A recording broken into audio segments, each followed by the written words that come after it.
I'm super stoked about this one today because number one, this is the first time, I think the second time I've had a guest back on for the second time.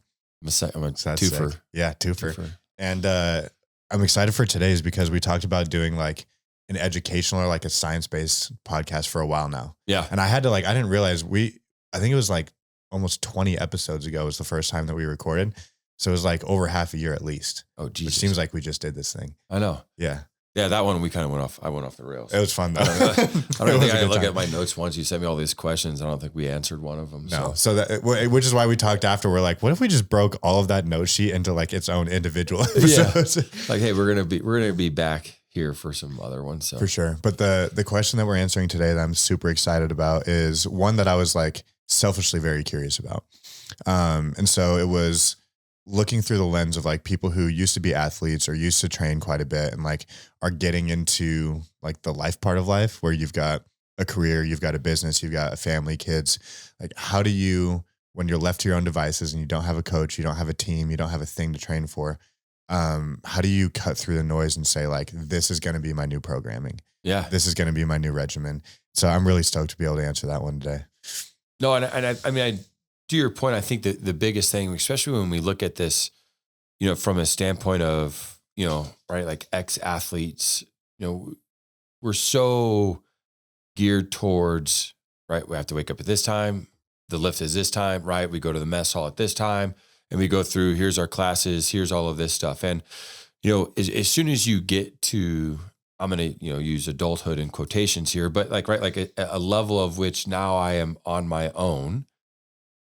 Like, what do I do? Right. Because now there's, well, shit, like I could show up. I don't have to be at work until 9. Right. Yeah. Or, hey, I have to be at work earlier. Like, do I wake up earlier than that? Like, where do I go? Where's this window? And no one in life, I think, is really there to direct you. Right. Right. And then it just becomes this paralysis by analysis piece of where like, I don't know what to do. I'm used to people telling me what to do. And I just want to go back to that, right? Like go back to, for sure. Just tell me what to do. Like I am, you know, a coach's wet dream, so to speak, of like, just tell me what you want me to do, dude. And I will do it Monday through Sunday. I'll get it done. Yeah. And I think for myself, I didn't realize what a luxury it was to be able to like just show up to the weight room, already have everything programmed, already have all of like my percentages done. There's like, I'm inside of a 4 to 8 week program. Like things are just dialed in already. My personal favorite also was that we were like shirts off, music loud, ripping smelling salts. Like, yeah, I mean, there's things that you don't do at a public gym.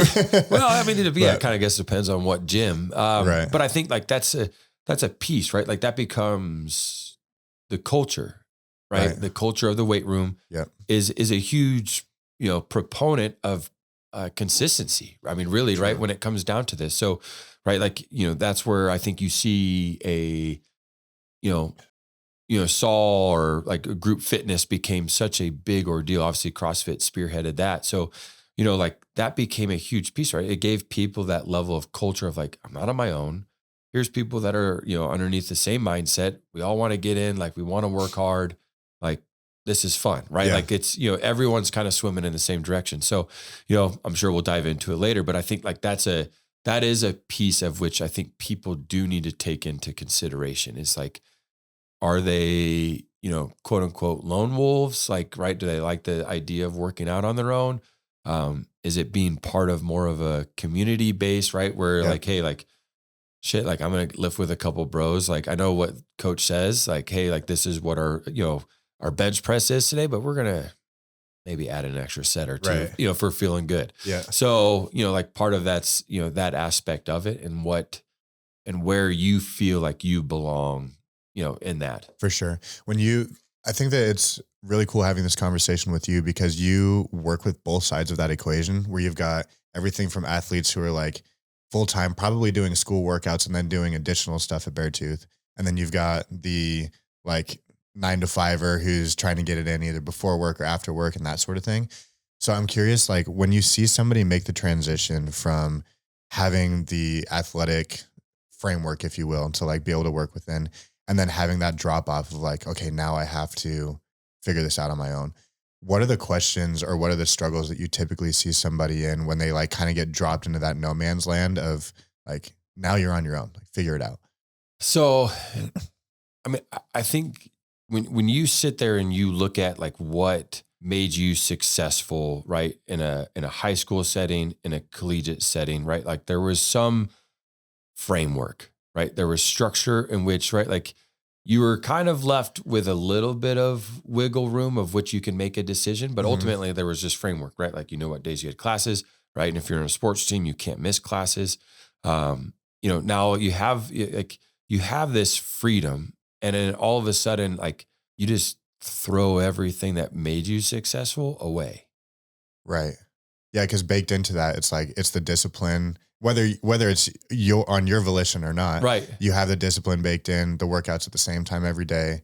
The progression is like the progressive overload is already baked into your program. Yep. Yeah. So that's usually where most conversations, especially with, adults that are either looking to start a journey, right? Like, or looking to, restart one, right? Or figure out where, like, what is next. And, the reality of it, I think it really comes down to is, right? Like, is structure, right? Right. So, and again, that goes back to like this group fitness setting, right? Like there's set class times.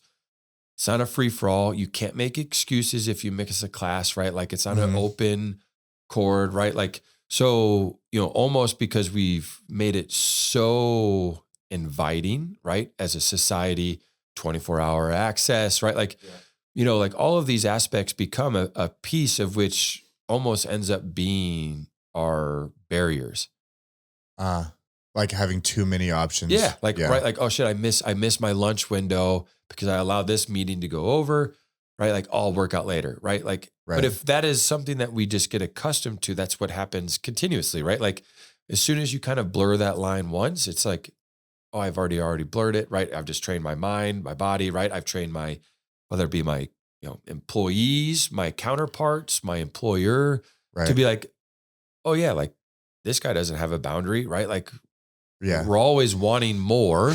So, right. Like, so that from that standpoint, so I think, when we look at this is like just going back and being like, okay, what is a set time?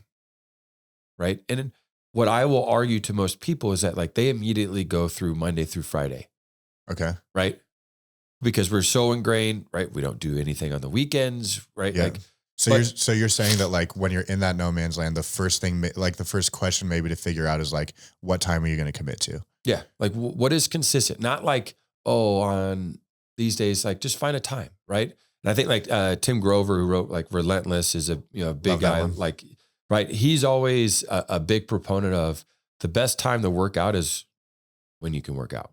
For sure. When you don't have to force it, you don't have to move things in your schedule. It's just like, when can you work out? Right. Like if like 8 to 5 is work, right? And you have kids and you got to get them ready for school and you have all of this stuff, like probably trying to cram that in the morning is going to be tough. Yeah. Right. So why try to do it? Like just like, okay, like I know like with daycare or whatever, like I could always get a time in at this. Yeah. Like, cool, set it on there. It's like a meeting, right? Like we're not going to miss it. This is what it is. I got an hour. I got 45 minutes. I got whatever I need to do, right, to go through. And I encourage people typically like leave, right? Like usually, like I know like home gyms have become a big thing. And if people are working at home, right, like it's just very easy to get distracted and find other things. But if you have to physically leave, right, grab stuff, go somewhere, right? Like now you have to be a little bit more prepared, right? From that end. So I always start off with like when is it?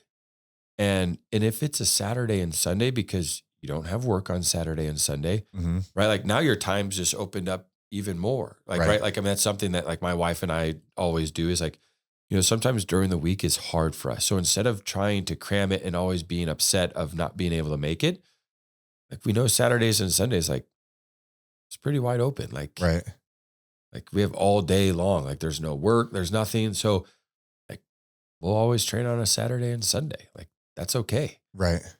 So giving yourself a little bit of grace and being like, okay, what is actually realistic here that I can work out? Yep. Instead of looking at it and being like, well, I better start getting up at 5 a.m. because that's like what it seems like everybody else is doing. Right. Yeah. And like, that, you know, I'm a morning person. So, but like, that might be an answer for some of them. But, Right. you know, when you look at it is like, again, just like what can you do consistently? Mm-hmm.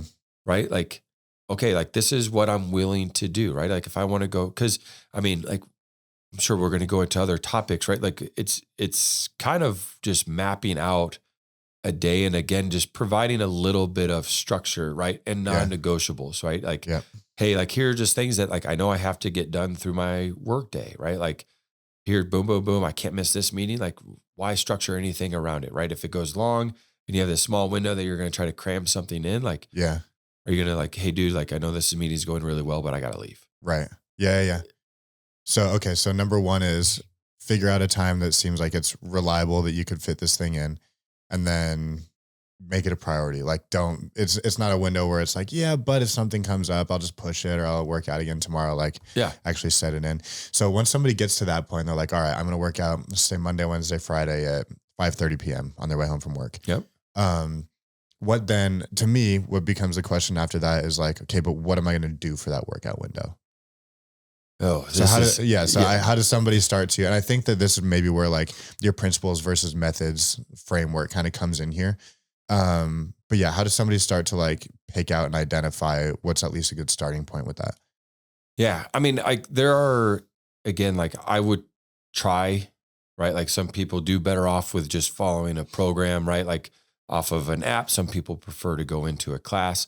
You know, but I think the biggest thing is, you know, to your point is there is a shit ton of methodologies out there. And when we look at like methodologies, right, like that's just, you know, what it is, right? Like the CrossFit is a methodology, right? Like, you know, Hyrox becomes a methodology. Do you sprint? Do you not sprint? Do you, you know, like Marcus Philly is like a functional bodybuilding piece, like, right? Like, do you incorporate some of that into it? Like OPEX has their own little scheme, and I'm just throwing out a bunch of different apps that obviously, like, you know, people can follow and you know, follow their programming. But when you sit there and look at it, like at the end of the day, all of those follow like the same principle, right? And right, there's got to be some level of progressive overload. Like that has to be something that is just established in every single program, right? Like that's a principle that I would probably say 99.9% of the strength coaches out there would agree upon. You know, the other side of this is that like the movement side of things like matters, right? Like, right? Like most people kind of fall into like a hinge, squat, push, pull, right? Like there's going to follow like some piece of that. You know, I referenced Tim, like same thing. Like, I mean, he's a huge proponent of like nothing beats iron at the end of the day, right? Like, cause there's people that are like, I do more band work. I do all of this stuff. Like, right. Like at the end of the day, like nothing just beats iron. Okay. Right. Like, and that is a big staple of which, you know, he did. So like, again, methodology versus principle, right? Like we know that there has to, like I said, going back to the progressive overload, like there has to be something of which we are progressing through this. Now, whether that's some band resistance, whether that, you know, actually be, you know, steel plates, you know, that could be a different piece and where you kind of prefer yourself, you know, falling into. Yeah.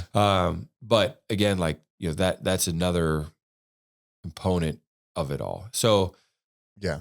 What's progressive overload for the people that aren't familiar with like how that principle works? Like a progressive overload could just be something as simple as like, right, like each week we're progressing, right? Like whether it be an intensity standpoint, right? Like, hey, we were at 80% this week. Next week we're at 85, right? Or 82 and a half, like depending on how long that cycle is written, you know, and then obviously it can vary. Like I could write 5 sets of 5. Next week could be 5 sets of 4. Naturally, you should be able to go a little bit heavier. It's 4 reps versus 5 reps, right? Like there's just some piece of which we are just constantly progressing. Right. So you're intentionally adding weight, adding intensity, adding whatever your goal is, you're like adding more and more of that throughout a cycle. Yep. Whether it's 4 weeks, 8 weeks, 12 weeks, whatever. Yep. Okay. So back into that question of I've got my workout times figured out. Now, how do I figure out what my vibe is going to be? Am I going to be the solo dude at the public gym? Am I going to go do CrossFit? Am I going to do Hyrox? Like, what are some of the things that people should be looking out for as they start to make that first test, I suppose, of what they want to try? I mean, honestly, I would say if you were coming from a team sport, I would find group class. Okay. Right? Like there's just something about, like I said, like the community, the culture side of things, and right, like whether that be more of like a strength and conditioning, like gym, or is it more like a CrossFit gym or a Hyrox gym, right? Orange Theory, F45, like they all kind of fall within that group fitness model. Yep. It's just more so of like, right, like here are people that are like, again, like-minded. This is what we do, right? Like I enjoy the push, right? Or like, hey, like these guys don't really coach as much. So I would first find a group class, and then I would find a modality, I guess, if you will, of how it's delivered. Okay. Right? Like, do you like the programming, right? Like, do you like how the coaches coach? Like, is it kind of checking off things that you are expecting? Yeah. Right.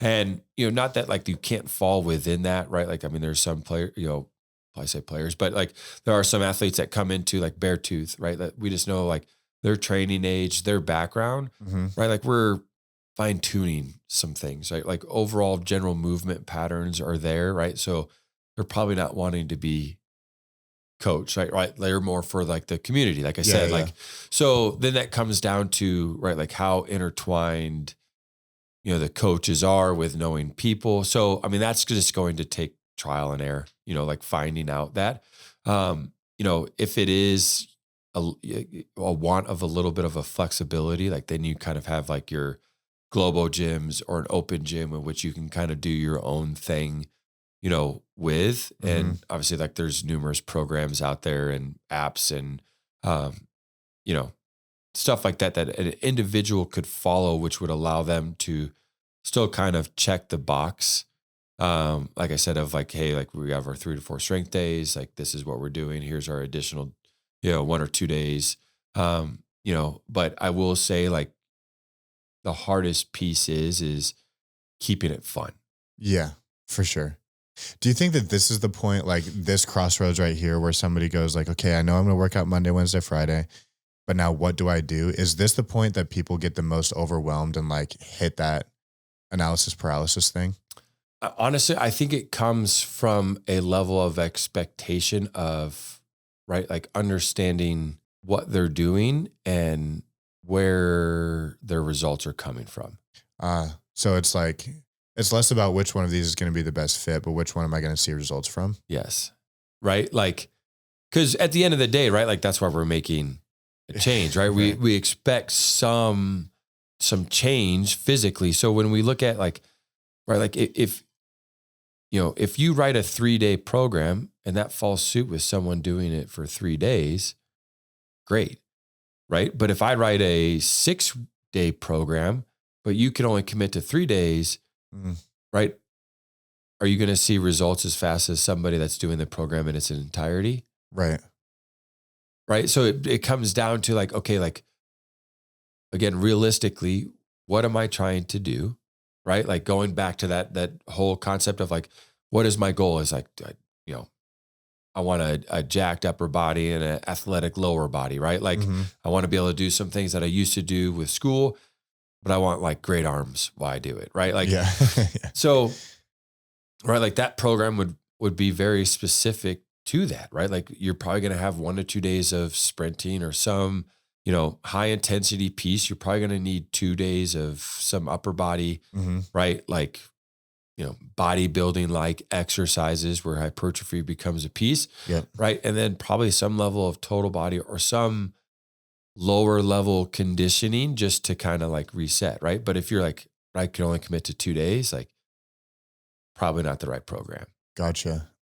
So with that results thing, I think that the tricky thing for somebody who tends to be that like type A, try to analyze every single option and do that sort of thing, is you can't see the results on the front end of that, right? No. Like every single training app is going to say that you can do, accomplish X by 4 weeks from now.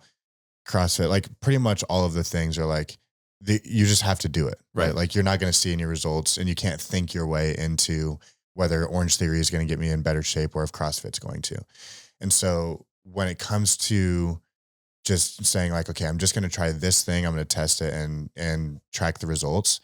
What advice would you give somebody for like, here's how to choose the first test to run? So I think like, like you reference like Orange Theory, right? Right. So in just discussing Orange Theory, right? There's not a lot of weight, right? Like you're not going to, have weight in Orange Theory, right? Yoga, Pilates, F45, like they're very limited on the weight that you're going to have to overcome. Mm-hmm. So, but people like Orange Theory because they like the community, right? Like this idea of splat points and like all that stuff. It keeps all the right? stuff. Yeah. So what do they do then? Like I'll stick with my Orange Theory, but I'll sprinkle in some other strength stuff. Okay. Right. Well, now I'm just combining two separate programs that aren't really designed to be combined. Interesting. Right. How late in the game though? Because I would imagine that somebody would probably start with Orange Theory, and I would imagine that it would take like that results thing would come in at some point where it's like, well, damn, like this is fun, and I like getting my splat points, and I'm working out. I can tell that things are going, but like you said earlier, my arms aren't getting as big as I thought they might when I started working out, or I don't have like the abs that I thought I might, or whatever. Is that when somebody starts to be like, okay, well, I need to do something else also? Yeah. Oh yeah. Well, like, but also too, like think about like everything that is at our fingertips, right? Like, I mean, knowledge now is literally at the press of a button. We get onto our phone, right? And all of a sudden I get bombarded with a bunch of strength coaches. Like, is your program not doing this? Right? Like, are you not seeing the results? Right? Or they're pinpointing, they're grabbing like their love handles. Like, do you have a little bit too much of this? Like, this is what you're doing wrong. Right. Right. Because everyone is a professional now, right? Mm-hmm. Like everyone could get on and sell something. Everyone could get on and push a narrative of like, right, like this is what we doing.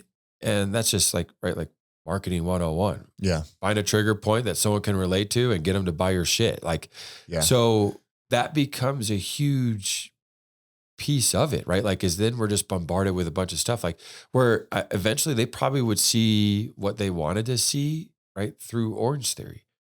Interesting. Right. If they just stuck with it now, right? Yeah. Like I could probably argue it would take a lot longer, right? Just because again, the weights and all that stuff, but like not to demonize other methodologies. Like the reality is that like what is worse for any one individual is not sticking through, right? Because you go back to, this is a discussion right, with any athlete. Like you go back to like, man, some of the best shape I was in my life was when I played football in college. Why? Right? Because you stuck with the same fucking program all 4 years, right? Like, right. So, right. Like you could look at this from like this long-term piece, right? Like a strength coach would be like, oh, here's Drew. He came in as a freshman, mm-hmm. right? Like this is what this kid's going to look like by a senior. Right. But nobody in their own life is thinking, here's what I'm going to look like 3.5 years from now. 4 years from now. Right. Yeah. But also too, like, right. Like, I mean, that becomes a piece is like, right. Like what is the program written for?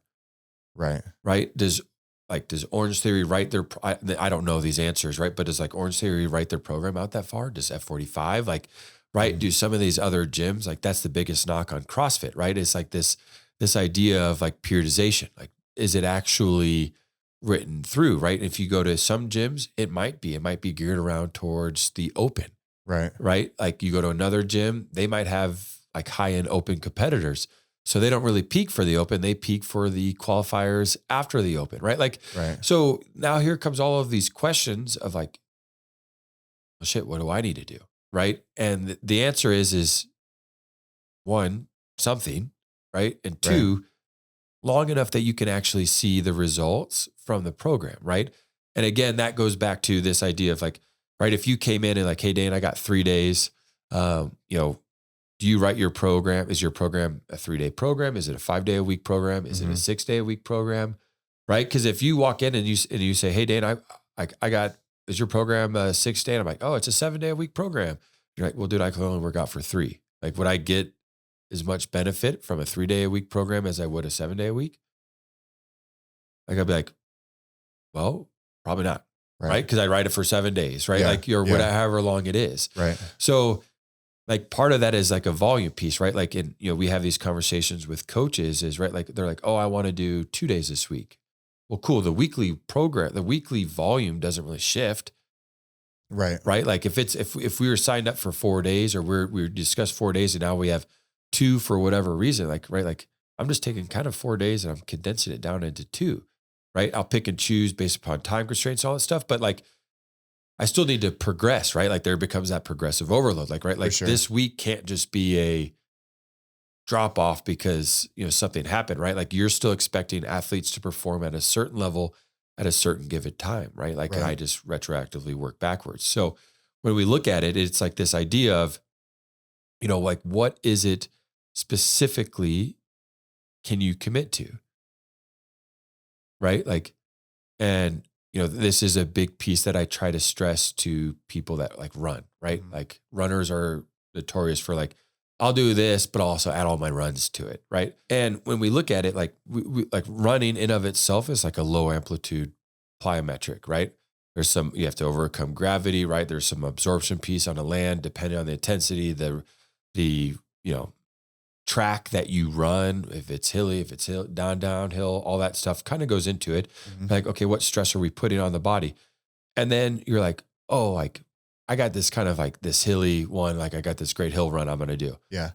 Cool. But you come in and then you're at a gym that like then has like lunges, more quad dominant, like, Yeah. like we're doing, some knee over toe, we're emphasizing more quad strength, but you just did hills the day before. Like, is that advantageous?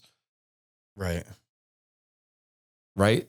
So like this is where like understanding a professional coach, right, is a lot different than me going to an app and just following a programming and just picking and choosing like, oh, I like this. I want to do this workout. Right. Yeah, for sure. Right. Because it fits what I want to do for that day. But again, that's a very short-term mindset, right? Like, Mm-hmm. right. Like think about if you did that through all 4 years of college. Yeah. Hey, Probably, coach, I know what you want me to do, but I really want to do this today. yeah. Right. Like, and then all of a sudden you're not playing. You're like, why aren't I playing? We're like, well, dude, you haven't progressed across all other aspects of athleticism. For sure. Yeah. So with that, when somebody starts to go, okay, I'm going to choose whichever one it's going to be, whether it's F45, Orange Theory, CrossFit, working out by themselves, like whatever the thing is. When you talk about sticking around long enough to like see results or like have that consistency, um, in my head, like I'm a tester for a Yeah. lot of things, everything from what I eat to breakfast to like when I wake up and all those sorts of things. What is a long enough period for a lot of these things to be able to say like, this is a worthy test or, 3 to 4 months. okay, gotcha. Like you got to commit to something because like, right. Like, but think about it. If you came in and you said, hey, I want to try this out and you like come to Beartooth, right? Yeah. You try this out and you do it for a month and you get through the early stages of a cycle, right? Which is like typically like this accumulation phase, right? Or anatomical adaptation, where we're just trying to get some physiological changes that we can later express Yeah. later down the line, right? But if you're like, oh, these 2 weeks, like, this isn't really my jam, right? And then you just jump ship, right? Like, but again, we go back to principles versus modalities, right? Or methodologies. You go to another place, like, they're probably going to start on the same thing, Right. right? Like, but you're like, oh, this isn't the right fit. So what do? Like, you kind of fast forward, like, oh, here's a more advanced program, right? Like, this is what I like to do. Great, right? You jump in. Typically, what happens is you get hurt, right? Because you haven't built up the Mhm. adaptations that have to happen, right? Before to be able to express it. Yeah. Right. Like, and this is what we try to tell people all the time. And like, we kind of discussed sprinting earlier, right? Like sprinting is a huge piece of, I just think should be a part of everyone's daily life. Okay. Right. Like, I mean, running in of itself, whether it's sprinting, running, like, but running in of itself should be a part of everyone's life. Now, the question becomes is, right, like you have all of these speed guys, right? Like, oh, follow our program. Here's like a 6-week speed piece, Right. right? Like I go and buy that program. I have no idea what my like tissue tolerance is. He has no idea what my tissue tolerance is. I just bought a program, Yeah. right? So it's the stuff that I want to do. But again, like, who's going to help me make all the decisions up to that point, right? Like I get hurt and all of a sudden, like, you know what, like sprinting is not for me. So then I just completely eradicate it from our, right? And then that is what most adults do, right? They get some level of injury, right? I hear all the time, right? Like, I don't really like deadlifts. I don't deadlift. It hurts my back. Yeah. So what do people stop doing? Stop deadlifting. Like, you know what? Like I'm not going to do that. Like I always hurt my back. Right. Right. Like probably is like, we probably just went too fast, too soon. Right. We haven't built up the tissue tolerance. There might be some like lifestyle pieces of which we have to correct first, but that's slow. Right. Yeah. So if you're jumping into a program and only doing it for 3 weeks, you can't judge it based on that. No, there's no way. Right. And like, you know, you talked about like diets and like nutrition, like same thing. Like, how do you actually know that this is going to work? Right. Because you also are making a change, right? Like you start a diet and you're like, I'm going to give this 3 weeks. Right. Well, at my age, right? Like I start that now, there's been 38 years of me eating like shit. Like all of a sudden, like I think 3 weeks is going to change this. Right. Like that's not fair. Right. Like, and I'm like, oh, like, yeah, guess what? You know, Tiffany, that meal plan didn't work. Yep. Yeah. You know, like, right. Like, well, you got to continue to do it. Right. Like you got to rewrite all of this stuff. Yeah. And, you know, so it becomes this piece that I think in which we have to allow ourselves a little bit of grace, right? Like that we have to understand that like it's going to take time, right? And as we get older, right, like our body naturally starts to decline. So if I'm not actively trying to build, right, I'm actually not even staying the same, right? Like you hear all this time, like I have no desire to get stronger. Like I just want to maintain. Right. There's no such thing as maintaining once you get old enough. Like, right? Because your just body's in constant decline. So unless you're trying to grow, you're not actually staying the same. Like volume always has to be constantly changing, which again goes back to that progressive overload piece, right? Like that has to be an aspect of which like we are constantly adding, right? Like we, you know, just at like Beartooth, right? Like as we get later in the cycle, intensities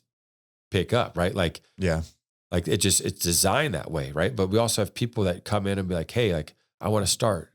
Cool. Like we're at week 6 of our cycle, right? Or we are in week 4 of our cycle. This is like the last piece. Like if I were to start, I would probably start it like a week later. Right. Yeah.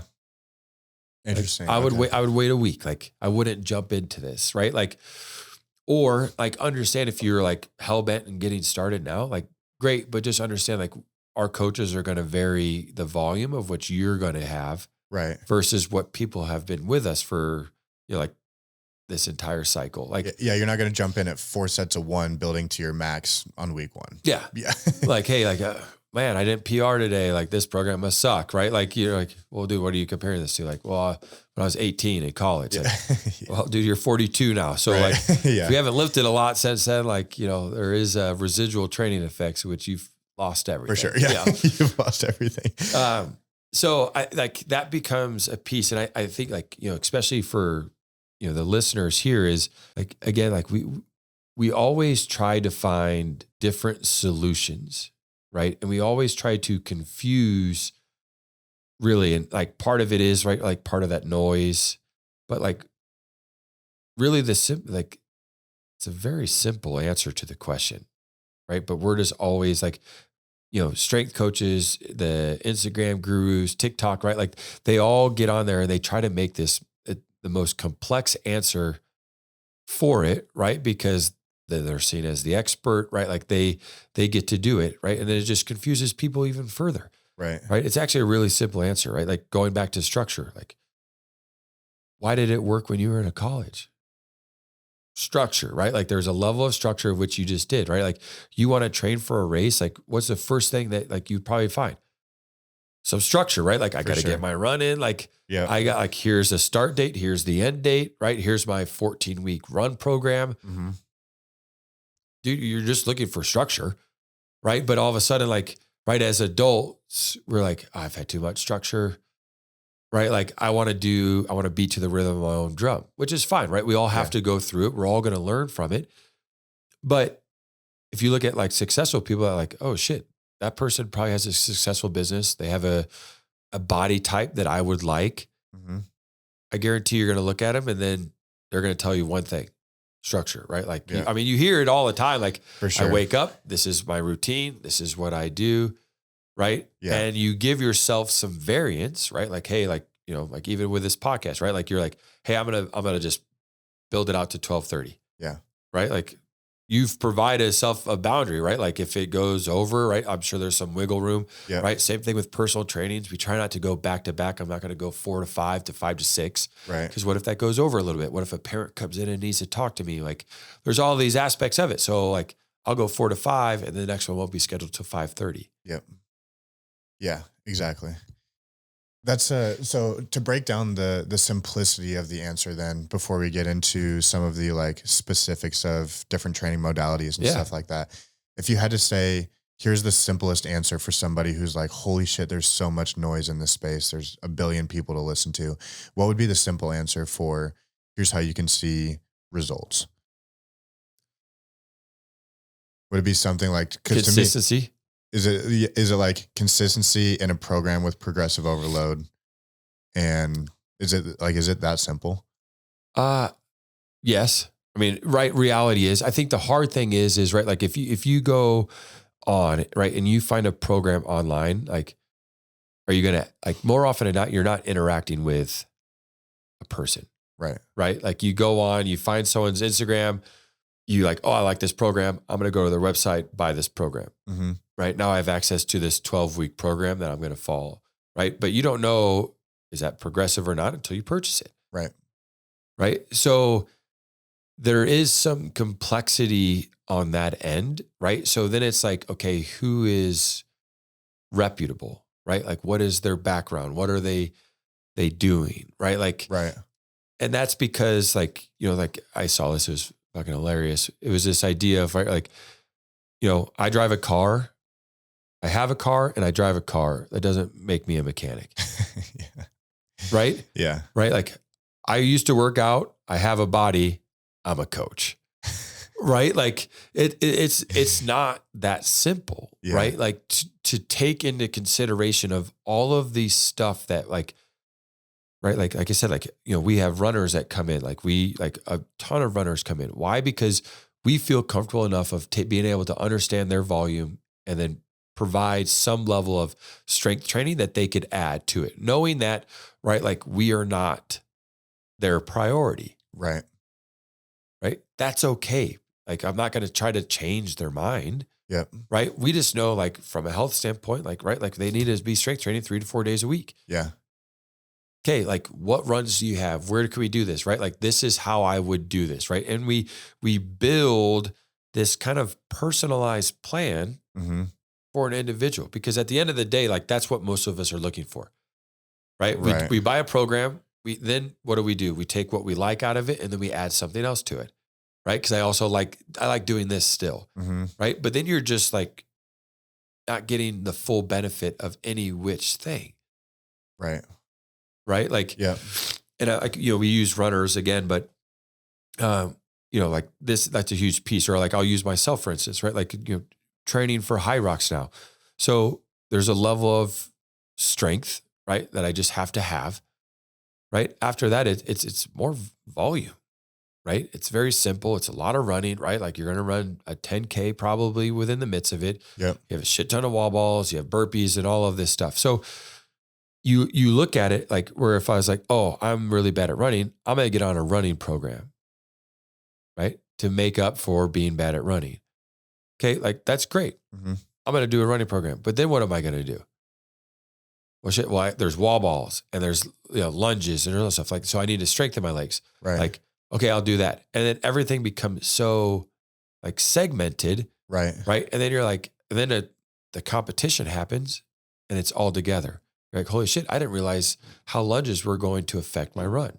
Well, yeah, no shit, you didn't try it. Yeah. Okay, and then also like in the middle of that. In the middle of that like preparation phase also, it's like you're doing your running and then you're doing your lifting for all of your lower body stuff. But if those aren't programmed to work together, then your strength training is negatively affecting your running and your running is negatively affecting your strength training instead of those two things building each other up. Yep. Got it.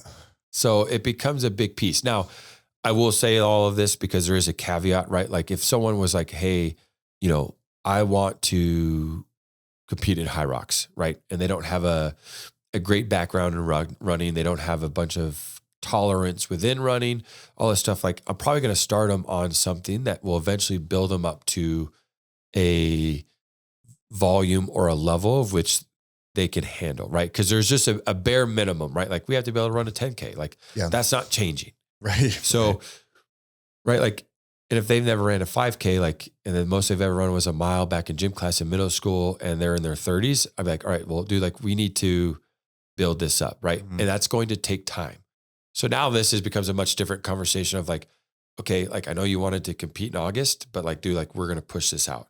Yeah. Right. Because I have to spend so much time getting running up. Right. And then once the running's up, then I might say, okay, I'm going to start incorporating some strength, but I'm going to use some metrics from the runs to make sure that we're not losing, kind of like what you said. Yep. Right. So then it becomes this ebb and flow. Right. And then there's these simulations, right? Or peaks, right? Like, which typically fall at the end of cycles. Like, okay, here's kind of our little test that I'm going to see to make sure how'd our, tissue tolerance, how did everything work? Yep. Like, still not where we need to be competitive, right? Like, where are we missing? Right. Is it a volume standpoint? Is it just like more like HSR, like high speed running? Like, we just can't run fast enough. Right. Right. Like, okay, so what is it's going to take to run fast enough? Right. Like, first we're going to have to be able to accelerate to a speed. Right. Like, and then it's like, okay, now I have to learn how to maintain a speed. Yep. Right. So then you kind of build this program, and that's like constantly ever evolving, from that. So when we look at this and we look at a program, right, like it's hard to sit there and say, hey, I follow this guy or gal, I'm going to buy their program, without really talking to somebody and understanding, right? Like, which is why, like, more individualized programming, like that stuff always works. Got you. Yeah. Right. Like, cause like, again, like, you could buy a program and the program might be great for what the program is designed to do. Mm-hmm. But if that doesn't directly correlate with what you want to do, that program good or bad? Like, right? Like, you're probably like, that program didn't work for me. It's not good. Okay. Right. But really, it's actually a great program. It's well written. Right.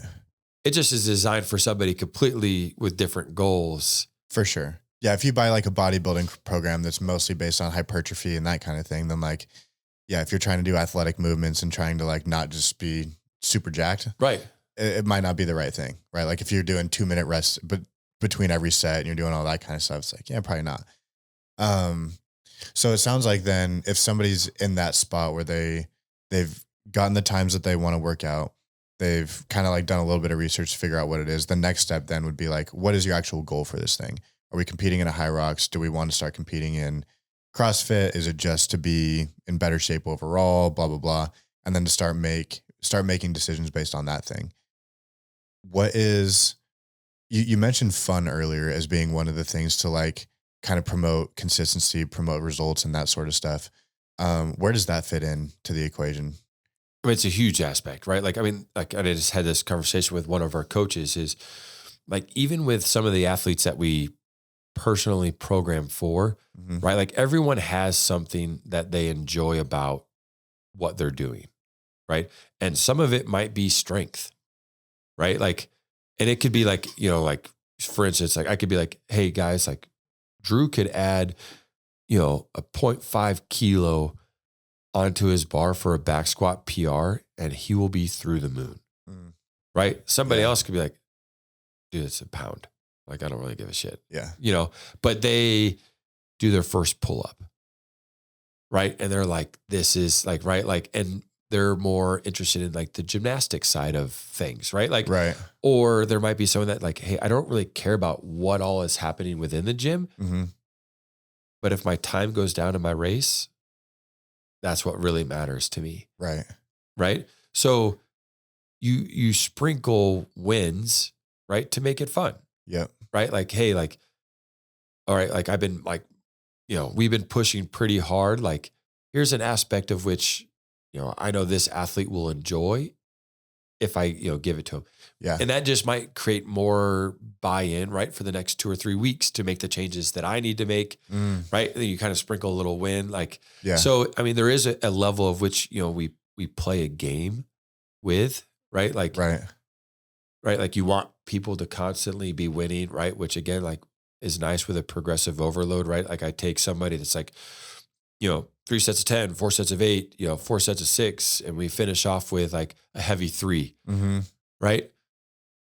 You started off with 100 pounds, you finished off with 300 pounds. You're like, dude, that's a 200-pound increase. Like, yeah. And they're like, holy shit. Like, they're starting to flex their quads in the mirror and shit. Like there's all these things that go into it. So, but like they just got stronger, right? Like that's what they came for. Yep.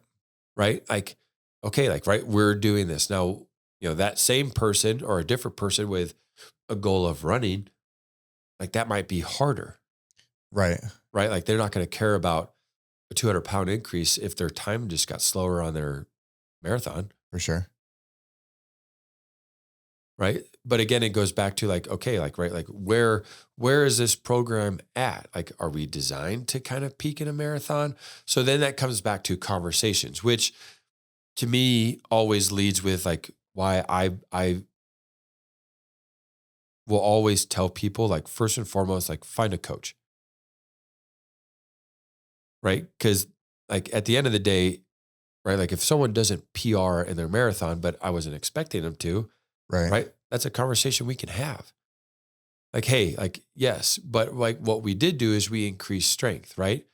Our increased strength is going to help us have with an increased force, right? Yeah. Force is then going to help us then create more power, right? Run a little bit faster. So we had to get our strength up in order to truly run faster. Right. So like this marathon time might be the same, but your next one, once we like start to express the strength that we built, then we can expect a PR at that one kind of thing. Yeah. That's an interesting thing to me because I think that having a coach is like one of the most helpful things. And I kind of pushed against it for a long time because I was like, you start to, at least for me, like I started to think that I kind of knew what I was doing because I had lifted so long. Right. Where I was like, I mean, I started lifting when I was 11 or 12, probably. I was in 6th grade. And so I've had mostly programs written for me until then, but you start to notice the patterns on stuff. Like you notice the progressive overload, you notice like kind of how the splits are coordinated, and you can like kind of piece together your own thing if you needed to.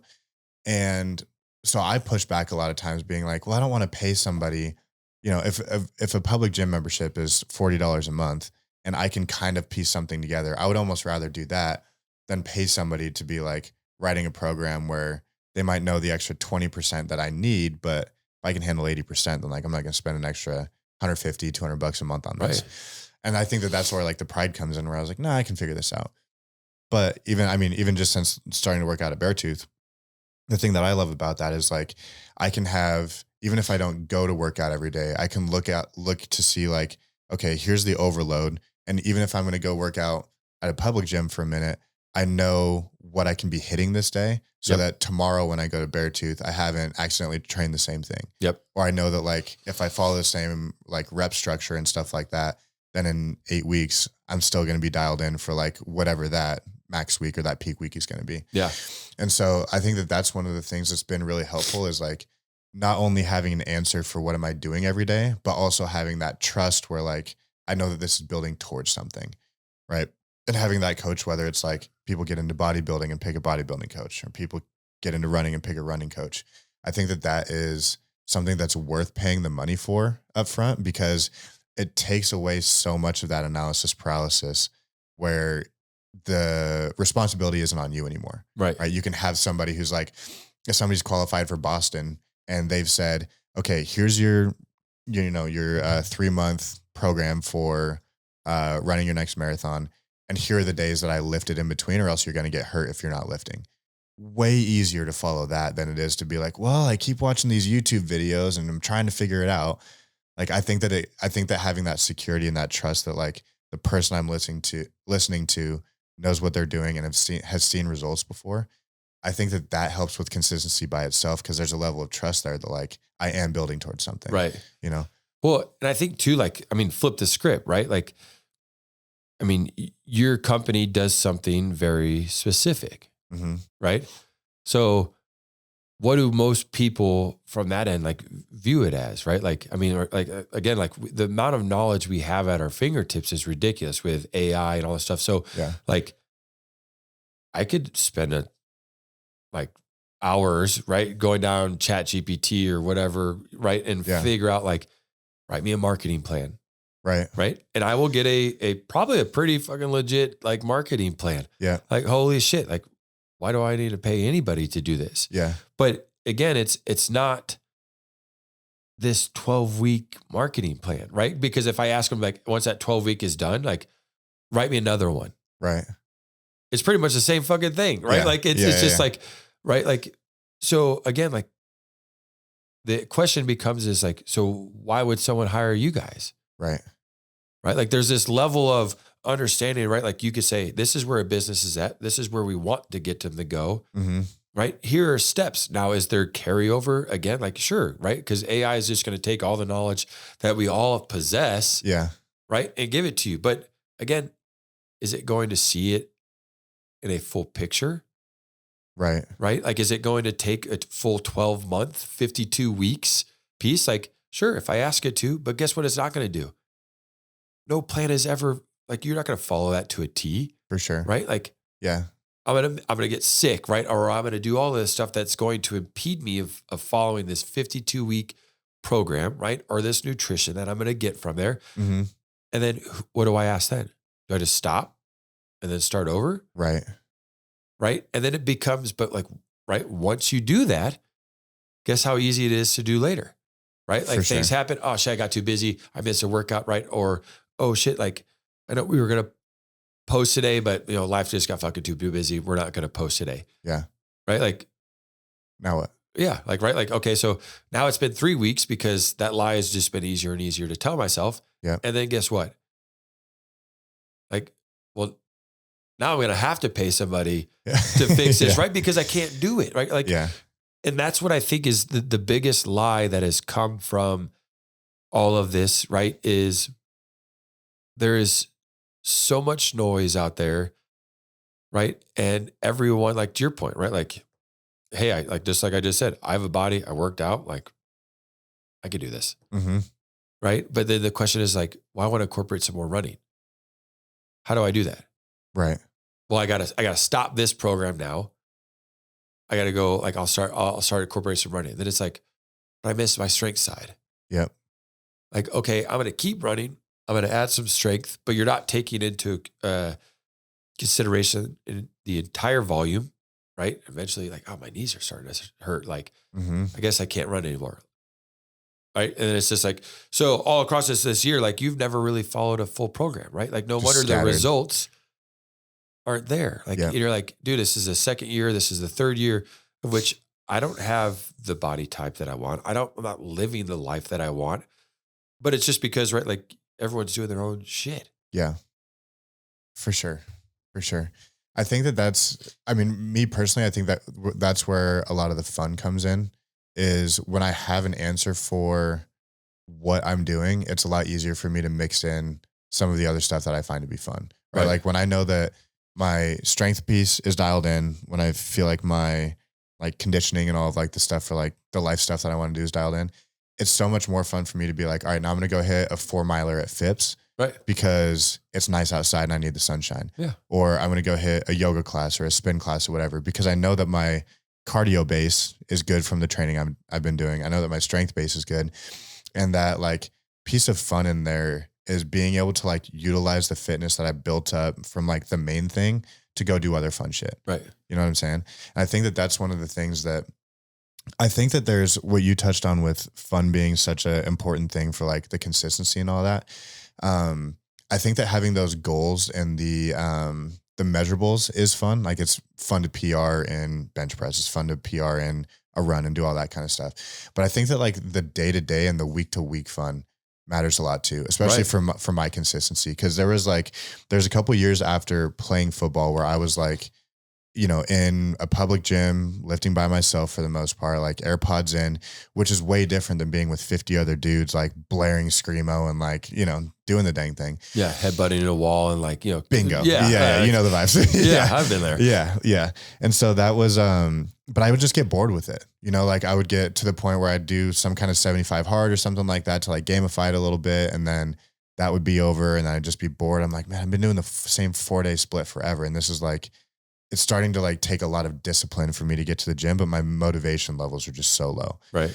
But when I'm at a spot where like, if I can go to Beartooth and I've got like the music is sick and I've met a couple new friends this week and that kind of stuff. And then I go over to Black Orchid and I've got a new group of friends over there in a different like training modality. Yeah. And then some running buddies, or I go to a run club. Like that to me, I think is like sprinkling that stuff in there where the actual like act of working out itself too is like, oh shit, I get to go see this person today. Or I get like, we're doing this fun thing.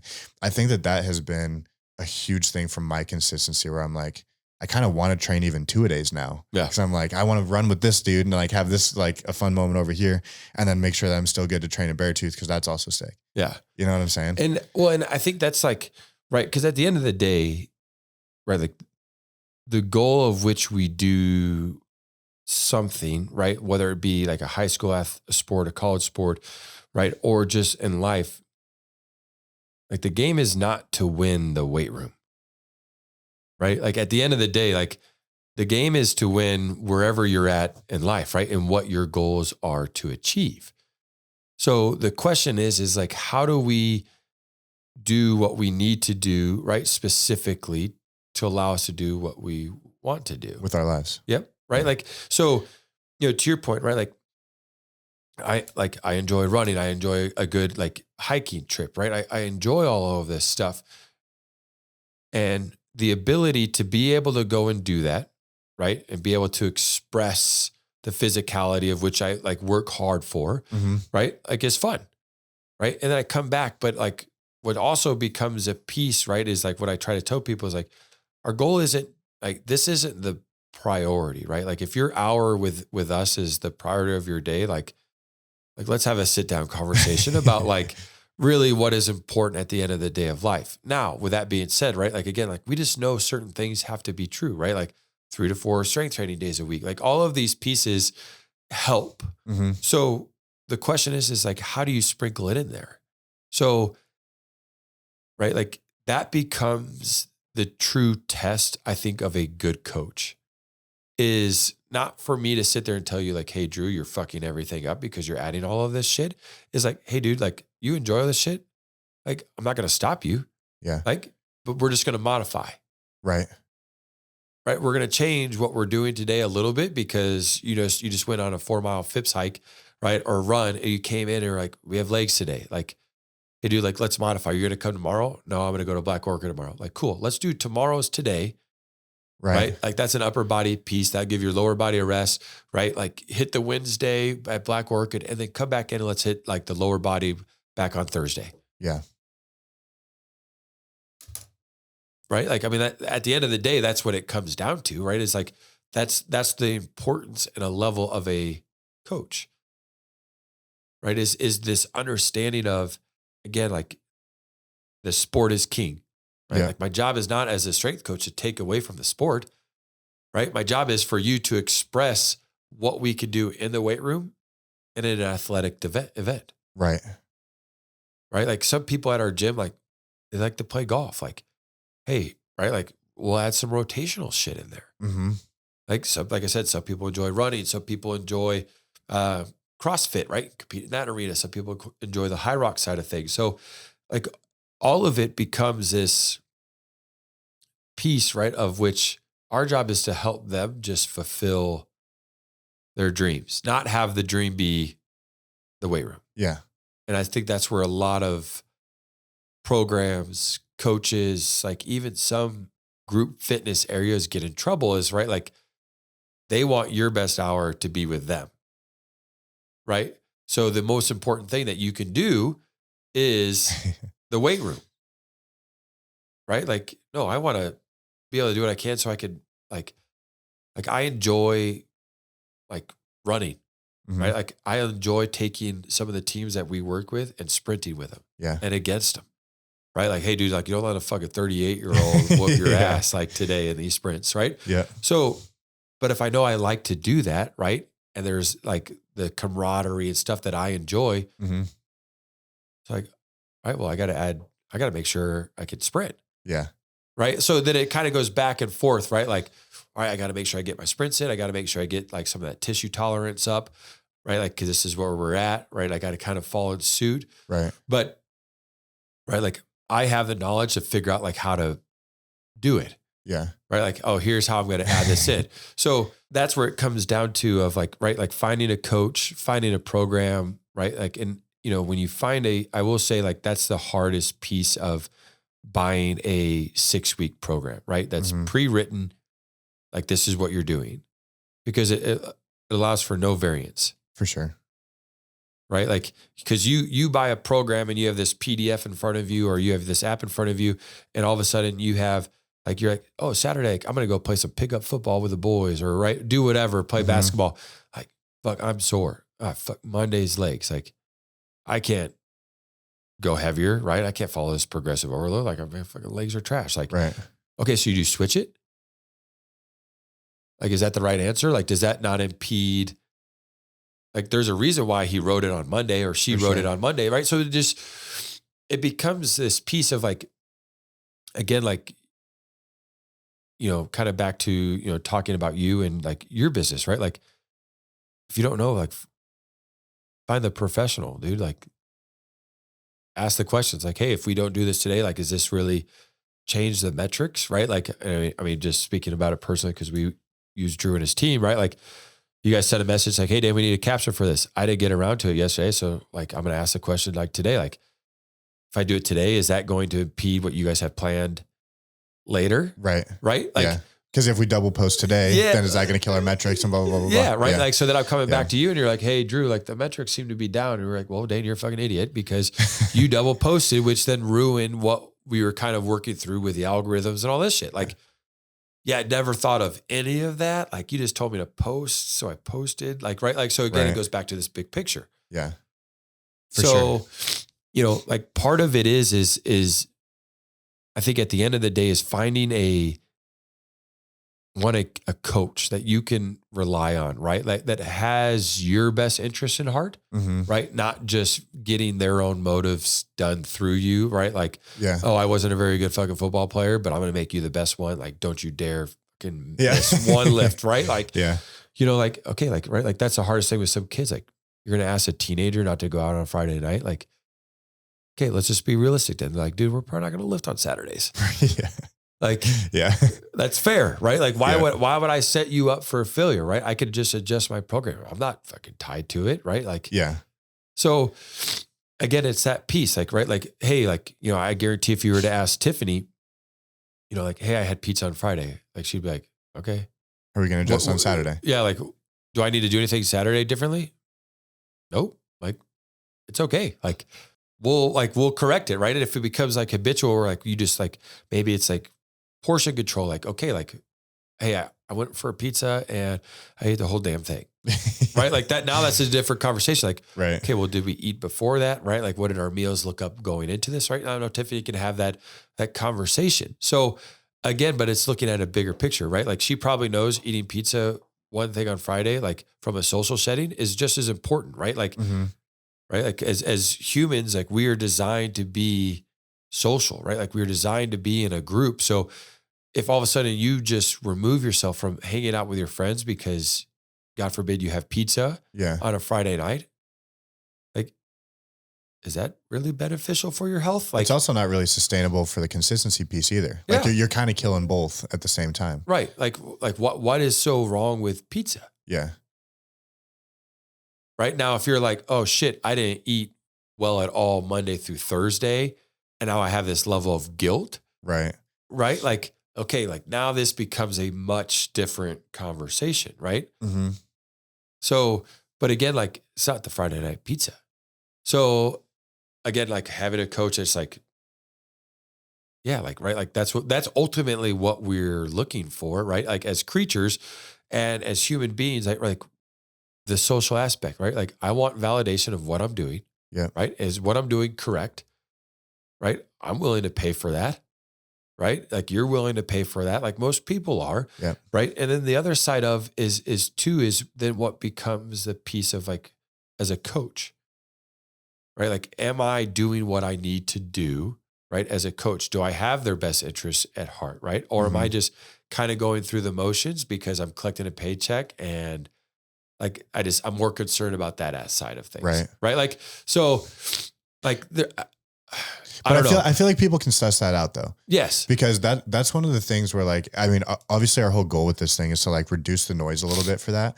And I think when somebody's probably adding to it with all of this shit. I think when people like, if we go from, you've got all of these different modalities, you've got all these different workout splits, you've got all these different times that you can go up to this point, I think we've narrowed it down to like, find a time that works for you, find something that you're willing to test that seems like it fits in for you, right? Right. And then find a coach who's related to that, right? So if it's like, I'm going to work out 3 days a week, it seems like this, let's just say like CrossFit style workout kind of thing seems good. And the gym that I go to has a coach who's down to like move things around a little bit so that if I want to go play pickleball, or if I want to run, or if I want to do whatever, they'll modify things for me so that I can like still do this workout. Right. I think that once you get to the people part and you've like got the foundation of when you work out, the kind of workout you're doing, I think that that's the easy part. Cause you can go, if you go to a coach and they've never got time for you, or they've never got the answer, or they're just like, just figure it out. Or, you know, oh, you're just complaining that, you know, you feel a little banged up right now. You'll be fine. Right. I think that that's easy for people to suss out. And it's like, okay, well, I know that I like the other stuff. So now I just need to find a different CrossFit gym, or I need to find a different performance gym. Like, I think that becomes the easy part, because after 8 weeks of life happening while you're working out, I think that you can start to suss that out a little bit. Right. You know? Oh, 100%. And I think my biggest piece in of itself, right, is like, you know, I try to tell like even our employees, right? Like, I mean, there's studies that show, right? Like you're looking at like this 8 to 12 year mark to truly do something to see if it's like, can you really reap all the benefits of it, right? Like if you were just to like to stop storyline, like without going in for 10 years, like there's so much that it was left out there, right? Like, For so, sure. you know, part of it is right. Like, is there's a level of discipline of which you have to have, that knowing that like there's a bigger picture of which you're working towards. Yeah. Right. Yeah. So the other side of it too, right, then becomes the fun aspect, right? Like, is the coach, is the program so stringent that you cannot do anything outside of it? Yeah. Right. Like, okay, because that's not really life, right? Yeah. Like I'm not a high school or a college athlete anymore, right? Like part of it is like at the end of the day, like I might go to my daughter's game and like, shit, like the coach didn't show up today and I got to go now refereeing basketball. Like, yeah. do I skip my workout, right? Because I ran today, like. But also, can you run up and down the court? Yeah. Like, can you say yes to that in that moment? Right. 100%.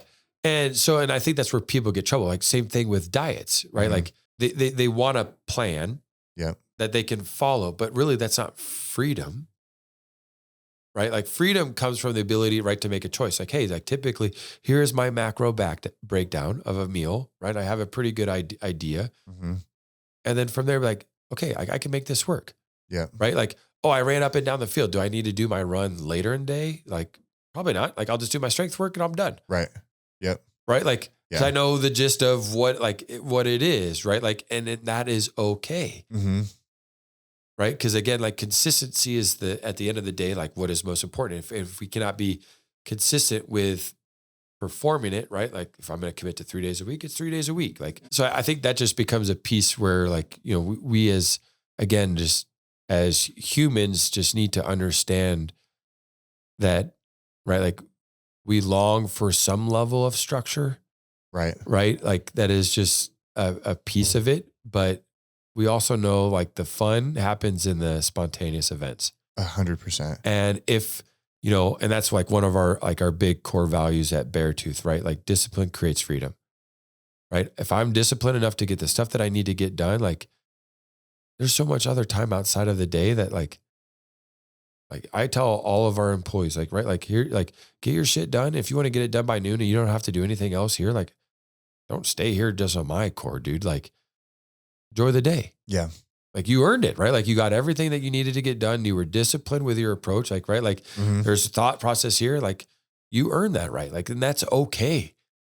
Right. Like, I don't need to work till 5 o'clock just because I want to work till 5 o'clock. Right. Like, or, hey, I don't have anything. It's noon. I don't have my next class isn't till 5. I've got everything, done. Like, go play some golf, dude. Like, I don't give a shit. Right. Right. Like, you earned it. Like, right. Like there's been discipline in that a piece. So like, I think that becomes a piece of which, like we sometimes view this idea of like, right. Like I gotta have discipline. Like, nope, I want like the fun. I want the spontaneity of life. Mhm. Right. And they view it as two polarizing pieces. Either you can be the workout guy who's doing your thing, I or eat you chicken can be, and rice and I don't fucking, vary. I never have a beer. Yeah. Right. Or you have the guy that like, I party. Yeah. I don't really work out very much, but then you're like, which one in of itself is happier, right? Like that guy probably longs for some structure. Yeah. Right. That guy probably longs for some spontaneity of just being okay with like going out and being to have a couple drinks with like friends or family or whatever and not having to worry about it. And both people on that spectrum feel guilt. Yes. I think that's the thing that's like the thing behind the thing there is the guy who's partying all the time feels guilt that he's not in the gym. And then the guy who's in the gym all the time feels guilt that he's not like doing the social thing or like, he's saying no to too many things because the gym is his commitment. So I think that, finding that in between somewhere is like, that's got to be the secret sauce. And I think it will, like we've talked about it on the first podcast, right? Like it will ebb and flow, right? Right. Like there's no, like, it's never going to be 50-50, right? For sure. Like, hey, like I have this goal, right? Like I do a Hyrox. Like, okay, I'm gonna probably take my training a little bit more seriously, right? Like, do I cut back drinking an extra day a week, right? Like, do I, maybe it's once a month now, right? Like, as I lead up to it, I want to do this because, right? Like, I want to perform well, right? Like, for sure. So, like, and then there'll be times like, hey, like I did this, like, right? Like, or I just finished 75 hard. Like, I'm gonna kind of shift more towards like, hey, I just did this. I just committed 75 days. Like, do I want to go get hammered every night? No, but like, hey, like, it's okay. Like it's Friday night. Like I'm going to have a beer. Yeah. Yep. Right. And then if I like get to a point where like, oh shit, like I need to kind of like rein it in. So it's this ebb and flow of it. And I think that like, I think when people are, kind of to the point of this podcast, right? Like when people start looking and longing, right? It's a pendulum swing, right? They go from one extreme, I'm going to find this program and I'm going to stick to it. And that's not life. And thus there's never a level of consistency of which they can do it. As opposed to, hey, like I said, like, what have you been doing? Right? Like just had this conversation with Destiny. Like I haven't been doing a whole lot. Like, where should I start? Probably 1 to 2 days.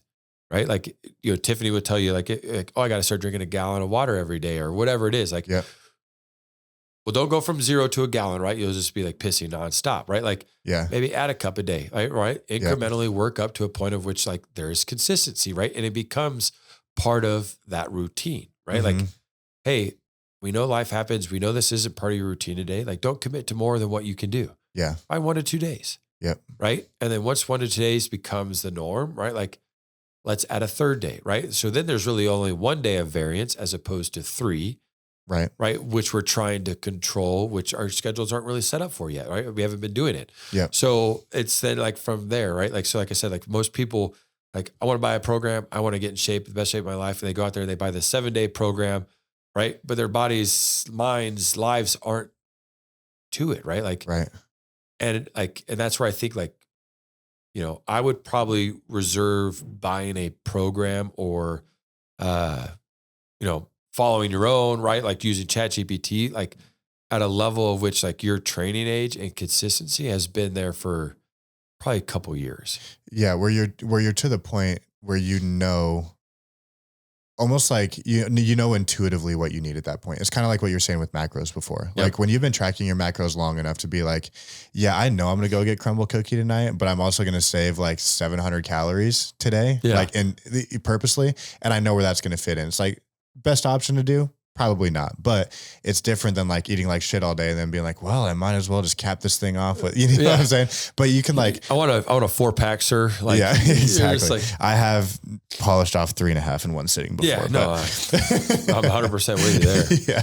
But I'm totally with you that I think that part of like the excitement, at least as far as like the long-term thing goes too, is starting to develop that understanding for yourself of like, what does my body feel the best doing? Right.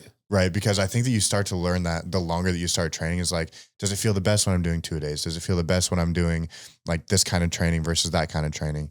And it's even to the point now where like, I know that like my body feels pretty much the best right around like 205 to 210 and being fairly lean. Right. So I'm not going to go and like try to get to like 220 and like dirty bulk and be like kind of chubby and all that kind of stuff. Cause I just feel like shit like that. Right. Or you're not going to try to go the other way, right? Like I'm not going to try to drop down to 175 and be like optimize for running. Yeah. Yeah. Like, I'm good. like, hey dude, like I still enjoy food. Like, right. Like you can kind of like, so, I mean, and, that's a perfect point of like, just understanding, right? Like, and being realistic with like, what is your overarching goal? Right. Like, and when you sit down with a coach and you're like if you were to come to me like, hey, Dayne, like I want to look exactly like I did when I was playing college football. Mm-hmm. Right. I'm like, well, what'd you look like in college football? You show me his pictures. It's like, wow, holy shit, Drew. Right. Like, so then I'd probably retroactively ask you these questions, right? Like, so how many days a week did you train? Right. Right. Like, what did you do? Like, walk me through that because you know how to survey says that's what worked. You know the answer, dude. Like what Yeah. what do you want me for? Right. Like Right. it's more often than not because like you can't commit to that. Right. So or I need the structure or some way to believe that it's going to work. Yep. Yeah. So then the question is like, okay, can we get you there? Sure. But like you used to train 5 days a week, but now you're only telling me you got 3. So realistically, your timeline probably doesn't match up. Mm-hmm. Right. So let's look at it from this way, right? Like, and again, it goes back to the KPIs. Like, hey, in 3 months from now, right? Like, let's have you come back in. We'll hop on our InBody, right? Or DEXA scan or something, right? And we'll change. We'll look at it. Right. Right. And if it's changing, great. Right. We know we're on the right path. Yeah. Right. Like now, if you want to have that point, right? Like you've been, successfully hitting 3 days every week, right? For 3 months. Like, okay, do you want to add a 3rd day or a 4th day? Yeah. Like, what does that look like? Right. Right. Because you're going to like, do you want to do 4? Right. Cause I know you also like running, dudes. Like, so like it's a give and take. Like, right. Yeah. Well, no, I don't like, I enjoy my running group. Like, well, then let's not go to 4. But let's also know what that means. Yes. Like, let's know which levers we're pulling here. Yeah. Yeah. Yeah. I think the more that like getting into this, it's reminding me of like some of the conversation that I have with people, especially like you referenced Destiny earlier. I have this conversation with my parents sometimes and all that. It's like, I think that I hear so often when people haven't been working out a ton and they want to get into it, it's always like, it's not usually a life goal, right? Usually it's like, I want to like bench this thing, or I want to have this much more muscle mass, or this % body fat, or lose this many pounds. But all of those are like gym goals, or they're like KPI based goals. Right. And those are fine to me, but those are also a lot of the same people that will either hit that goal and I'll see it and then they'll kind of like taper off, or they like, it's taking too long to get there. So they're just like, I feel like I didn't really care about it that much anyways. But when I see like, back to like the lifestyle thing, when I see people who are like, I really want to like compete in a Hyrox because like there's this weekend in Austin, there's a concert there, the Hyrox is going on and like my friend's going to do it and I get to train with them for the next 4 months. Right. That person is going to keep going and they're going to do their thing because they're super stoked about that weekend in Austin. Right. Or somebody who's got a race coming up or like wants to be able to hike all the time. And I think that, or even like for parents, I think a lot of them are like, I want to be able to like roll around and wrestle with my grandkids. Like, I think that that's the kind of thing that is the most motivating, is whatever that is, because it assigns meaning on the days where you're driving to the gym with like one eye open being like, what the hell am I doing? Right. You've got an answer for that, because losing 10 pounds doesn't get you to the gym on those days. No. It has to be something else. Well, and I would say, and I almost would argue is, right, it's find a goal, right? Like whatever it is, like some of our athletes come into us and are like, I just want to be the best baseball player ever, right? Like, yeah, cool. Right. Like that is what your motivation is. Right. And then over time, right, like there's a shift, right? So I think to your point, right, like you probably started at a point where like, I'm not really happy with my body right now. Mm-hmm. Right. So you have more of a goal set KPI, right? Yeah. That built up consistency. Now that goal-based KPI, right, is now changed to a Hyrox, right? So you've evolved. Yeah. Right. Like, and then you go and do your Hyrox. It's a great weekend, right? There's all of these memories tied to the fun that you had, right? There's an endorphin rush. There's like, oh my God, I want to experience that high again. So what do you do? And try to go sub 1 hour. Yep. I'm going to train even harder, right? Like, so even though like sometimes like it's very short lived, right? Like 10, I want to get 10-pound PR on this, right? Like that usually leads to the next one, right? And the next one leads to the following one, right? And next thing you know, you have a whole year, right, of different pieces. So like, then the question is like, then what is next? Yeah. Right? Like you finish your, like you've ran all the races. Like, do you want to keep on doing Hyrox? Like, well, shit, my body's getting beat up chasing a number. Right. Right. Like, so then like, what is the next goal? Like, right. Like I think we as humans, like oftentimes get to a point of which we age ourselves out of having fun or trying new things.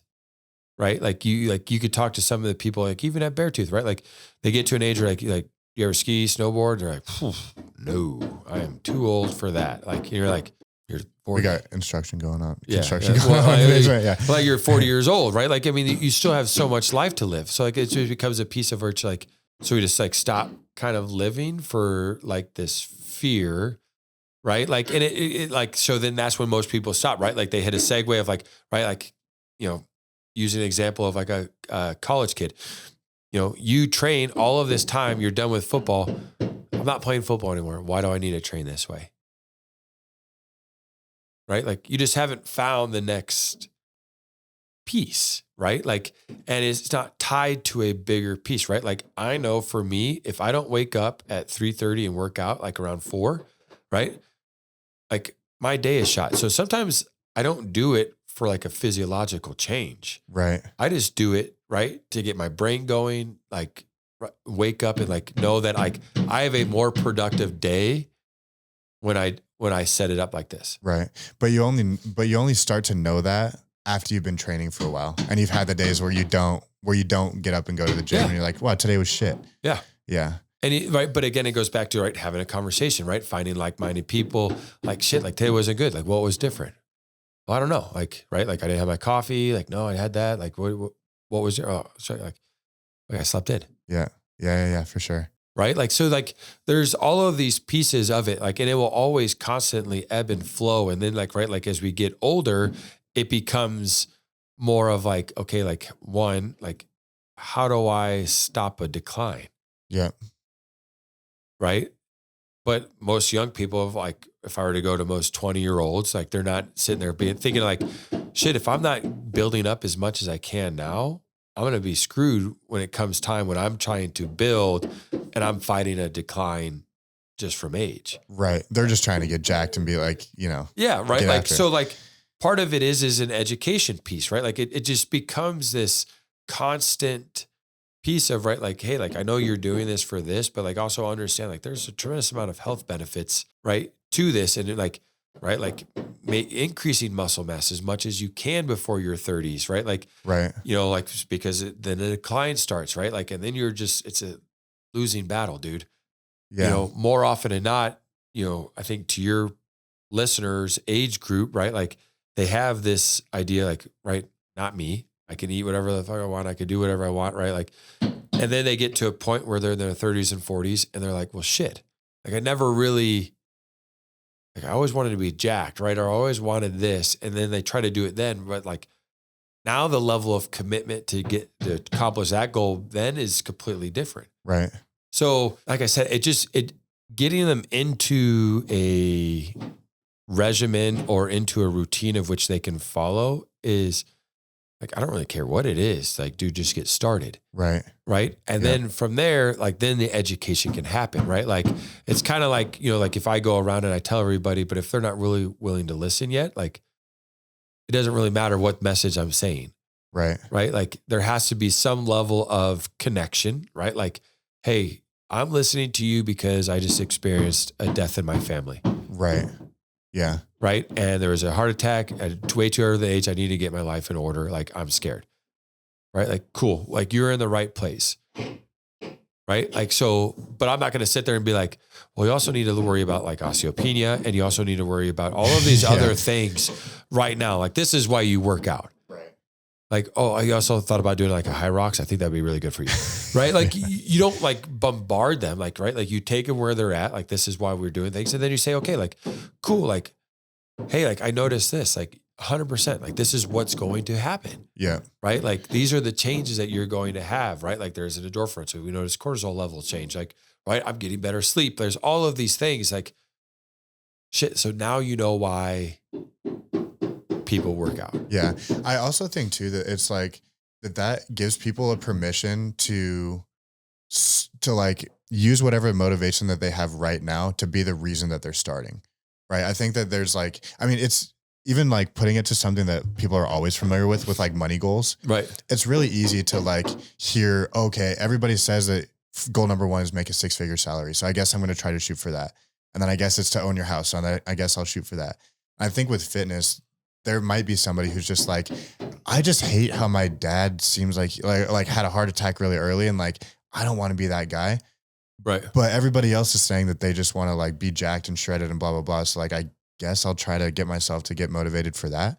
It's like, nah, dude, just use whatever you have. Yeah. If it's that you want to like compete in something, great, use that. If it's that you don't want to end up like blah, blah, blah, use that. But I think that gives people permission to like start wherever they're at right now, regardless of what that motivation is. Well, I think that like comes down to like some of the other questions that you had, right? Like what about like, you know, like is CrossFit better suited, right? Like is all of these things. And, you know, at the day and age, it just comes down to it, right? Like if most people that like, right, work out in a CrossFit gym have some level of desire of competition. Yeah.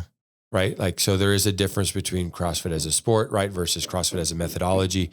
And, you know, more often than not, like a lot of gyms just blend those. Yeah. Right. So it's immediate turnoff, right? Like you come in here, like I'm doing this and you're like, but we're also going to throw down like every Friday night and you're going to compete with us because that's what we do. Right. Like, is that for everybody? Right. Like, you know, so like it's like, again, like finding out what it is. And right. Like, I mean, and I think as business owners, as coaches, right. Like we have to be comfortable to understand like, right. Like we're not a perfect fit for everybody. Like if people want that, like, you know, Friday night, like level of competition that happens, like we don't do it. Yeah. Right. Like if you're coming to Beartooth and that's what you're looking for, like, yeah, there's a couple other gyms. Like I'd love to send you down there. Right. Like this just isn't for you. Yep. Right. Like, and that's okay. Yeah. 100%. Right. Like we know exactly what we are and we know exactly what we aren't. Right. Like, and we know where we can help people. Right. Yeah. And so I think sometimes when, you know, we as a profession, right, like get in trouble of like, because everyone's an entrepreneur, right? Like, so we all kind of start all of these things, but like we're constantly evolving, right? Because we're trying to attack the masses because we need to pay for something, right? Like we need money. Yeah. Right. And we end up being a lot of things for a lot of different people, but none of it really is like the bread and butter of what we are. And we build this like distaste for the people that are with us. Mm-hmm. Right. And that doesn't just hurt, you know, them now, right? That hurts them for the whole future. Right. Cause if you came to Beartooth, like, dude, like I've tried like group fitness before, like people were yelling at me, like go harder, push it. Like I'm not into that. Right. Are you going to come back and be like, you walk into our gym, you're like, oh, group fitness again. Like not interested. Like, thank you. Right. Like I'll go to a Globo gym or, you know, right. Like, or I just won't do anything. Yeah. Right. So like, again, like it's just, you know, part of this fault does fall on the consumer, right? Like part of it also is on us, like to make sure like we fully comprehend of why someone's purchasing, right? Our plan, right? Like why is someone coming to us, right? And being okay, like, right? Like we're not a one size fits all, like, right? There's a certain demographic, there's a certain person that, right, finds themselves at Beartooth. Yeah. Right. And not that we don't help people that fall outside of it. Right. But like some things that we're not going to change this idea of like who we are to like fit the needs. Right. Like, and there was like, gosh, I forget the exact numbers. I think it was like 50%. I'm going to use 50%, but right. Like it's like inevitably 50% of the people in this world will never like you. Doesn't matter what you've done, what you do, they just won't like you. They don't have a propensity for it. Yeah. They will not like you, right? And then there's 50% of the people that have the possibility of liking you, right? And what do most people do? Why don't these people like me, right? I'm going to change who I am to make sure that they like me, but they'll still never like you, right? Yeah. And we just ruined all the people that do like us, right? To chase a group of people that will never like us, right? Like it's like, right? Like I know there's people that will never step foot in the gym. That's okay, right? Like their journey is their own journey. And like, right? Like we just hope that they find something that allows them to achieve their goals. Right? But you can't change what you are as a gym and what you offer in order to get those people to try to join, because you're doing a disservice to the 50% who are super into it. Yeah. Who can't help. Right. Like think about like if someone came in and was like, I don't like your gym. You guys don't offer Zumba classes. And I'm like, all right, well, I'm going to start with Zumba. Not that anything's wrong with Zumba. It's very hard, but right. Like, and I start offering it Zumba, right? Like what all the people that come to us for a very specific reason are like, I don't fucking come here for Zumba. Right. Right.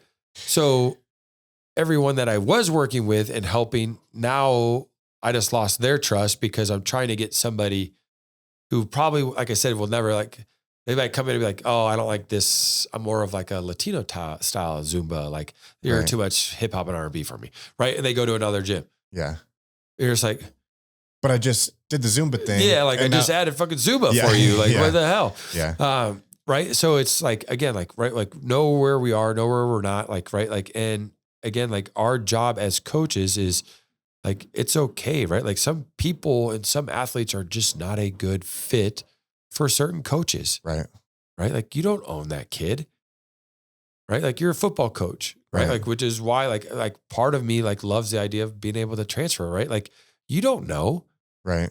Like, is that fair for some kid to like just hate the game of football because he joined a school that like a coach sold him on and then it completely is different? Like, right. Yeah, his future is done. Like, right. Like he's not going to work hard. He's not going to do all of these things. Mm-hmm. Right. Like a certain athlete goes to like Nick Saban, right? A certain athlete goes to like Kurt Signetti, right? Like, yeah, they all are like run a very tight ship. Like that's not for everybody. Right. Yeah. 100%. Right. So, again, like, but if that's what it was, everyone would be a Nick Saban.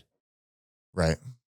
Yeah. Right. Like, so that's where it comes down to, right? Like as, you know, like, you know, we kind of talked about earlier, right? Of these, you know, athletes or individuals asking questions, right? And coaches not taking offense to it. Right. Like, 'cause I think that's a big piece is like, right. Like, this is what I sell. Like either you want it or you don't want it. Like, yeah. And being okay with that. Yeah. Like, right. Like, but also too, like, well, what are you looking for? Right. Right. Like, oh, this probably falls more along like the lines of this. Or, hey, I probably know somebody this would be a good fit for, right? Like, cause your journey of health is more important than me making it a couple extra dollars. 100%. Yeah. And that keeps the integrity long-term of your gym too. And of like the results of the people who go to it. Yeah. Like, right. Like, people come for a very specific reason, right? Like you've been there long enough. Like you could kind of get a feel like, I don't really know everyone overly well. Right. But like, I know I probably like every single person. For sure. Right. Like, yeah. Just because it's all like, we're all in the same boat. We all have like these same goals, these same accomplishments that, right. Like that becomes a culture, that's community, right? Like that's the bond of which we all share. Yep. Right. And if that will fit some people it won't fit. Like, right. Like, and you know, that goes back to like, right. Like testing it, like trying it out, like seeing if it actually works. Right. Like, hey, community culture, great. But like programming is not very good. Yeah. Yeah. Right. Like, okay. Like, so now I know what I'm looking for. Yep. Right. Like I need great community. I need great culture. And I also need great programming. Right. Yeah. I think one of the things that I want to dive into, we talked a little bit about this before we jumped on, but I think that we've done honestly a pretty good job of like helping people understand like the thought process of like, what are the things that you should be thinking about in order to like make an educated decision. Right. I think it'd be really cool for the people who might know about all of the options. They might know Hyrox exists, CrossFit exists, Orange Theory, like all of the things, right? I kind of want to do a breakdown of each so that if people are thinking about like, okay, I'm to the point where like, I'm going to get these days of the week figured out. I kind of know how to make a decision or whatever, but like, I want to know the pros and cons of each of these different modalities, if you will. Yeah. If we could do a quick breakdown on some of those to help that person that's like interested in figuring out like what's the first thing that I'm going to test, I think that that could be a cool way to like help some people be like, all right, I'm leaving this thing with direction with this many days and like this kind of, this is what my test is going to be. Yeah. So, I mean, I think like, kind of starting off, right? Like if we look at CrossFit, right? The pros of CrossFit is that there's, community, there's a level of intensity, which usually falls well in line with like ex-athletes. It's a broad spectrum of fitness, right? Like theirs is like, be comfortable with the uncomfortable, right? Like there's a level of, I don't know how to do these things, right? Like, but I'm going to figure it out, right? Like, and there's an approach to that, which I think, like I said, like mesh well with a lot of ex-athletes. Yeah. Right. The downfall to me in my mind in CrossFit is one, there is a level of like fatigue management, right? And if you are not comfortable understanding, right, and like coming down from like high intensity, right? Like it's all based upon, right, like that level. Okay. Like you hear ex-CrossFit athletes, right, like talk about like just like how their hormones are messed up, right? Like, so if you aren't managing fatigue, it could be very hard to be sustainable. So like you might be overtraining, you might just be like, just under recovering, right? Yeah. Like however you want to, kind of crumble that cookie. Right. But yeah, like that becomes a piece of which it just is difficult. Okay. I also would say is like the hardest thing is that each CrossFit gym in of itself is like individually owned, right? Like there's no structure as far as what and how people program. Okay. Right. So you can go to a CrossFit gym, have a phenomenal experience, right? They do a great job. That owner might have a background in strength and conditioning, right? Or what have you. Like I'll use Rich Froning as an example, right? Like owns CrossFit Mayhem, right? Like people don't really quite understand that he has a master's in strength and conditioning. Like the dude's very, very smart. Yeah. So, right. Like how he programs, there's like we talked about earlier, like there's those principles that find their way in it. Yeah. Right. Like that's an aspect of it, right? Yeah. Like there are other coaches that don't follow that.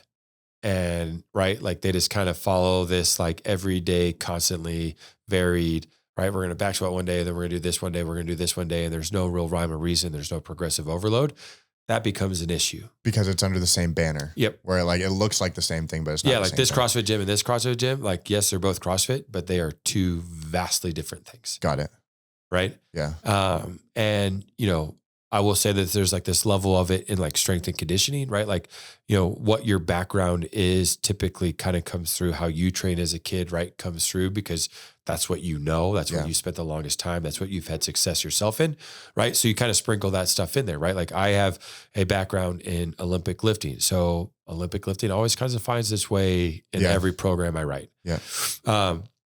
So I say that with is like, right, like, but also like, worked with, like Spencer Arnold with Power and Grace. Like I was with them as an athlete. Like was with them with, 2 years internship, like really refining the ability to teach and program Olympic lifting. Yeah. So that's not that's not the same for everyone, but like you have Randy, who I think is like 75 snatches for time. Like, and you just fucking grip that fucking bar and start ripping around and you're not really understanding bar path and all that stuff. Like, there's a lot of aspects of your body that's just going to be fried. For sure. Yeah. Right. And if you're not managing that properly, then CrossFit might be a tough thing for you to like be jumping into. Yeah. Okay. So that would be like at a piece. Like, so I think like more like the experienced lifter, right? Like, and then like, again, it just goes back to like, right. Like understanding like who's coaching it, right? Like, someone going to correct you? Or are they more concerned about time, which is what CrossFit has done, right? Like they just take everything that has already was created, gymnastics, the powerlifting, Olympic lifting, right? And they just put a time component to it, right? Like, is that gym more concerned about time or development, right? Like, again, like I can get stronger, right? I could move there. And if I get my back squat up to 500 pounds and yours is 300 pounds and we have to move 200, I'll naturally just move it faster with you than you. I'm stronger, right? Doesn't matter how good your engine is. So, right. Like, is there a progressive piece of which we're looking at this as a big picture, right? Right. So those are things that I think with CrossFit kind of become challenging. Okay. In of itself, like Hyrox, like, I mean, obviously like there is a level of endurance in there that I think is great. It obviously gets people running, which is to me is also great. There's a competitive structure that obviously CrossFit also has that I think is great. Like it just gets people, like to your point, like diving into something that, they have to be strategic about. Yeah. Right. And, typically when there's a level of strategy that goes into it, right, you start to pay a little bit more attention to things. So I think Hyrox in of itself, like from that end is awesome. Okay. A con of Hyrox to me, at least as of right now, it's just repetitive, right? It's the same. It's, your wall balls, your sled, your lunges, there's a skier, there's your rower, there's running, like at a sled. Every time. Yeah. Right. Like the tests don't same, right? Like, which is, I mean, good and bad, but like, how do you train for it? Well, you do the same movements that you're getting ready to do, right? So your variance isn't really. So it might get boring at some point. Yeah. Right. Yeah, I could see that long term, especially. But one of the things that I like about Hyrox and like the simplicity of it is, number one, when you've got the workout as a constant, everything else becomes a lot more interesting to me. Like the nutrition becomes more interesting because the thing is the same. Like you take variance out of the workout, so everything else becomes a little bit more of a testing ground because the workout is your control group. Well, it's like Formula One racing, right? Like cars are pretty much the same, but like everyone uses a little bit different blend of gas, right? Like, yeah. And that becomes what really differentiates all of these cars, right? Like, so, to that point, like, I mean, you're right. Like that becomes, I think a unique aspect of it is like, right? Like what is my blend of, gasoline fuel that's going to separate me differently, right? Yeah. Could also be a fun thing too for somebody who's like in this kind of phase of life to be like, I'm going to do Hyrox, and the people that I'm going to be training with have likely either competed already or have been training for it for a while. And so instead of trying to learn like every lift that might be at a CrossFit gym or every gymnastics movement or something like that, it's like, I know I need to run, and I know I've got these like 6 events or whatever to also get good at. Right. So I'm going to like learn how to get good at wall balls, learn how to get good at burpee broad jumps. And so it also takes some of the variance off of the table if you're like looking to get into something new, and then maybe a CrossFit style competition or something else starts to make sense down the line once you've like kind of jumped in at Hyrox level or something like that. Yeah. Could be cool. And I think too, like, I mean, the other thing like that I think is unique within Hyrox, right, is if you understand, right, like, and there's a simulation piece, and this would be, I mean, this is kind of going into the weeds, right? But like, I know, hey, like, my quads fatigue out a little bit more from wall balls, right? Going from that to the run, right? Like there's all these things that you're like, okay, like how do I mirror that feeling without having to do that exact thing? Right. So now there comes this creativity side of things from a coach perspective of like, okay, like, hey, like, let's do like, there might be some repeat sprints on a bike. Right. Right. Like that will get a level of fatigue. It won't be exact, but right. Like we can mirror some quad fatigue from that end and then gauge our ability to run. Yeah. Right. Like, so like there's these aspects of like, of which we can kind of play with it, right? And I think those that did a good job back in the early days of CrossFit, right? Like not trying to just do the exact movements over and over and over again, right? Like, okay, like how do we mirror this level of fatigue, right? Like, with our lats, with like their kipping pull-ups and that kind of stuff, without always having to do kipping pull-ups, right? Like for sure. Like, or butterfly, like that just puts too much stress on the shoulder girdle. Like there's all these things you could be like, okay, like how do I get creative, from that end? So for sure.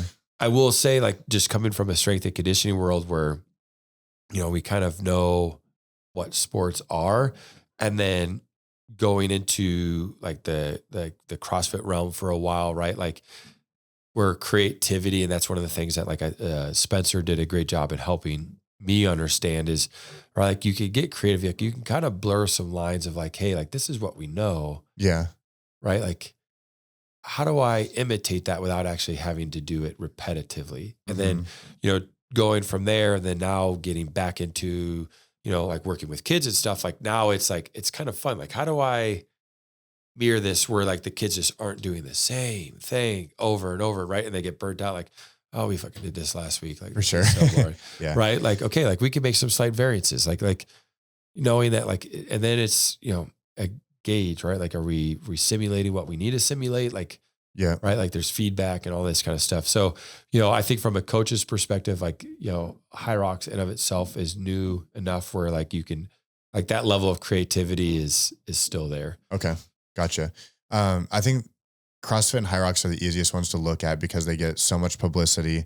It's like everybody in the pros, like they look jacked. It looks like a fun thing. It blows up on social media, all that kind of stuff. Right. What about some of the other ones that are like, maybe some of more of like the, like every week kind of thing, like Pilates, yoga, that kind of stuff. Where does that start to fit in?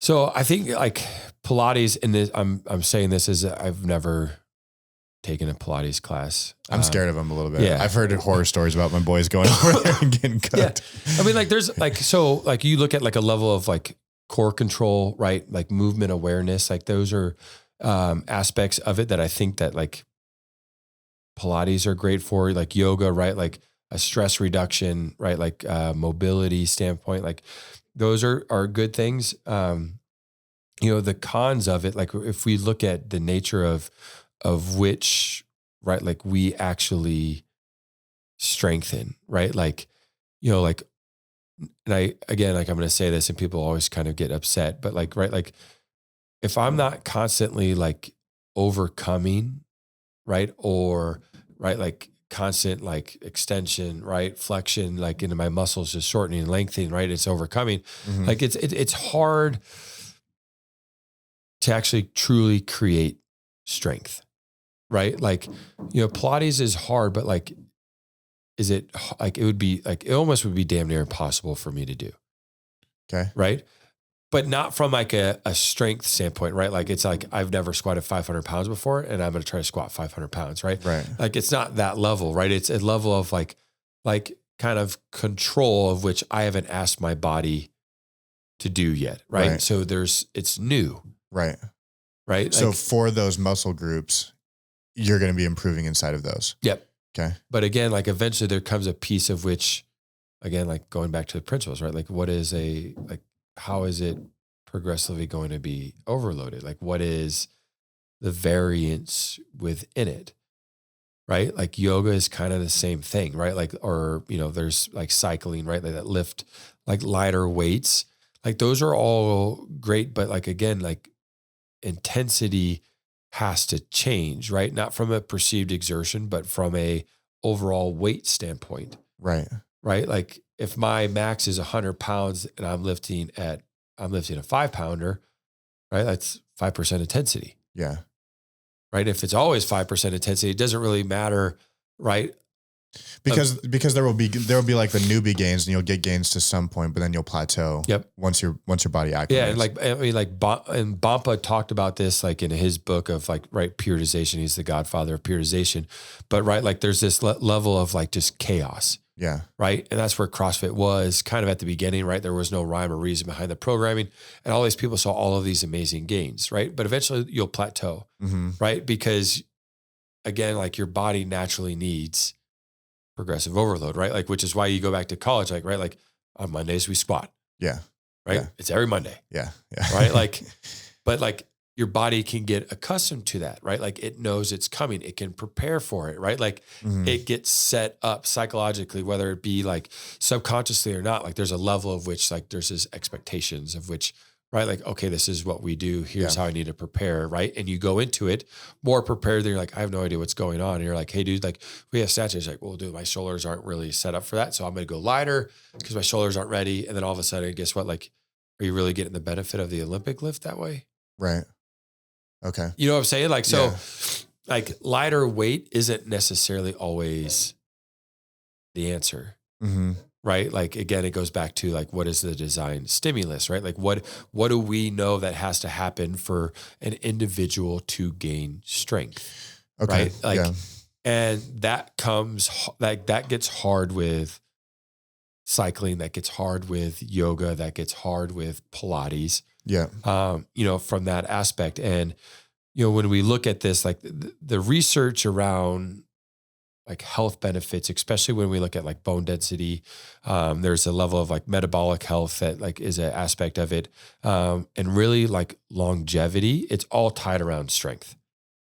Interesting. Right. So strength becomes our sun, if you will, of which everything kind of orbits around. So I'm not saying like people cannot do yoga or can't do Pilates, right? Or do cycling, right? Like there are aspects of like my wife loves her Peloton. Yeah. Like she'll do it, a couple times a week, Mm-hmm. right? She also loves going to Black Orchid, yoga, right? Like she will do that a couple times a week. Yeah. So part of it is like, what is it used for, right? Like, right? We know recovery has to be a piece of which we do, right? Like again, like, is that yoga? Like, right? Like I need a recovery day. Yoga can fit that mold, right? Right. Like there's a level of stress, anxiety, right? Mobility that you're going to get from it. Mm-hmm. So, from that end, like, great, use it exactly what its intended purpose is for, right? For sure. Like, Yeah. Same thing with Pilates. Like, hey, like I just feel my hips feel better because, right, I'm strengthening a lot of musculature around my hips that is very small. It's hard to pinpoint, right? In a Globo gym or even at like Beartooth Performance. Like, cool, I'm not saying don't do Pilates. Right. But right, like don't confuse like where it gets in trouble is right. Like some of these aspects start to tie into like, oh, like we'll help you increase your strength. Got it. Now we're starting to blend really what is happening, right? Or even overall fitness too. Yep. Right. So like so what I'm hearing you say is that if you're looking for that thing, if you're looking for the thing that you want to do to start being active or like start getting your health in order, it might not be your entire answer to just do yoga. Yep. Or to just do cycle or to just do Pilates, but that might fit in with something else. Right. Yeah. Yeah. I think that's one of the things, I mean, taking a brief sidebar on that stuff, because this stuff we live in Billings, Montana, and while I love Montana and Billings, there's not always the most to do, especially like in the winter.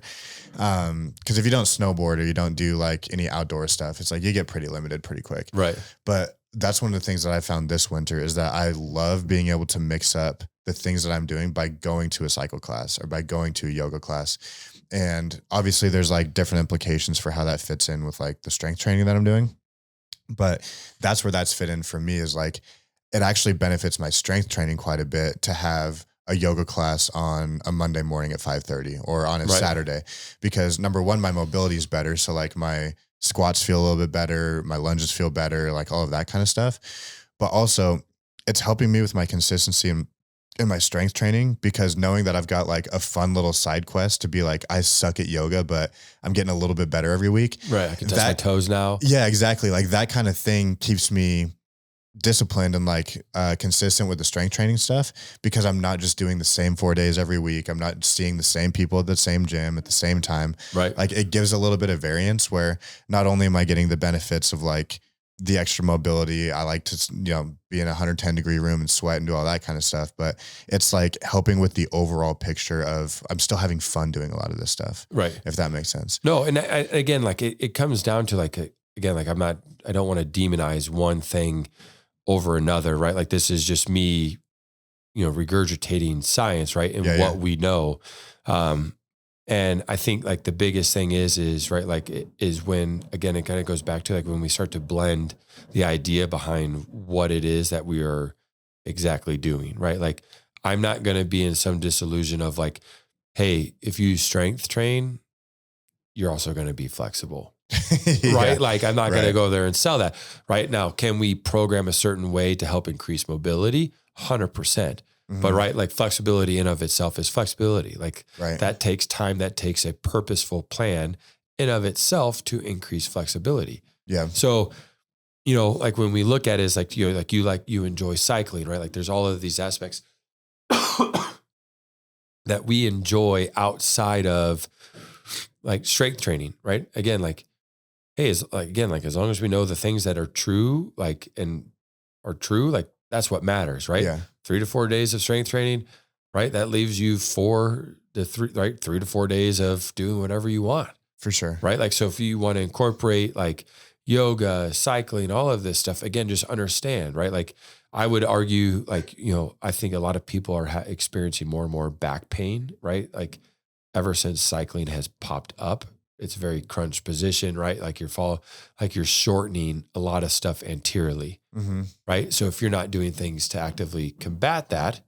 that becomes an issue, right? Like, and it's a very repetitive motion, like it's cycling. Yeah. So you've got like hip flexor, like your hip flexors get tight, so your low back starts to hurt, like that kind of stuff. Yeah. So like, right, like it's just being smart of where it goes through. Now, I enjoy cycling or like hopping on a Peloton from a standpoint of like, I don't sweat like I do strength training, like I do when I fucking hop on a Peloton. For sure. Right. And you don't get the same kind of gassed either. No. Yeah. Like there's just a level of like, I'm going to die. Yeah. Right. Yeah. Like, but that's why I do it. Right. I'm not doing it to be again, like this idea of like, I'm doing this because I want to strengthen my legs. Right. Right. I'm doing it because like, I just feel good after I'm done.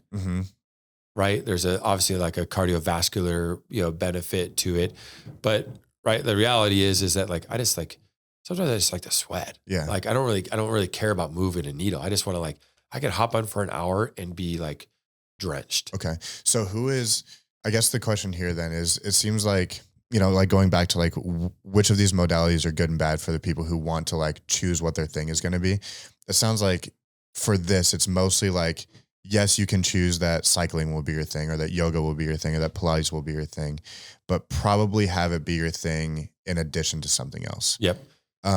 Strength training has to be the backbone of which everything, like I said, kind of earlier, like orbits around, like, just like the benefits of strength training, right? Like, and again, it goes back to like true strength training, right? Like there is like physiological adaptations of which, right? Like we are stressing our muscle, right? Through lengthenings, shortening, all of that stuff that just has to happen.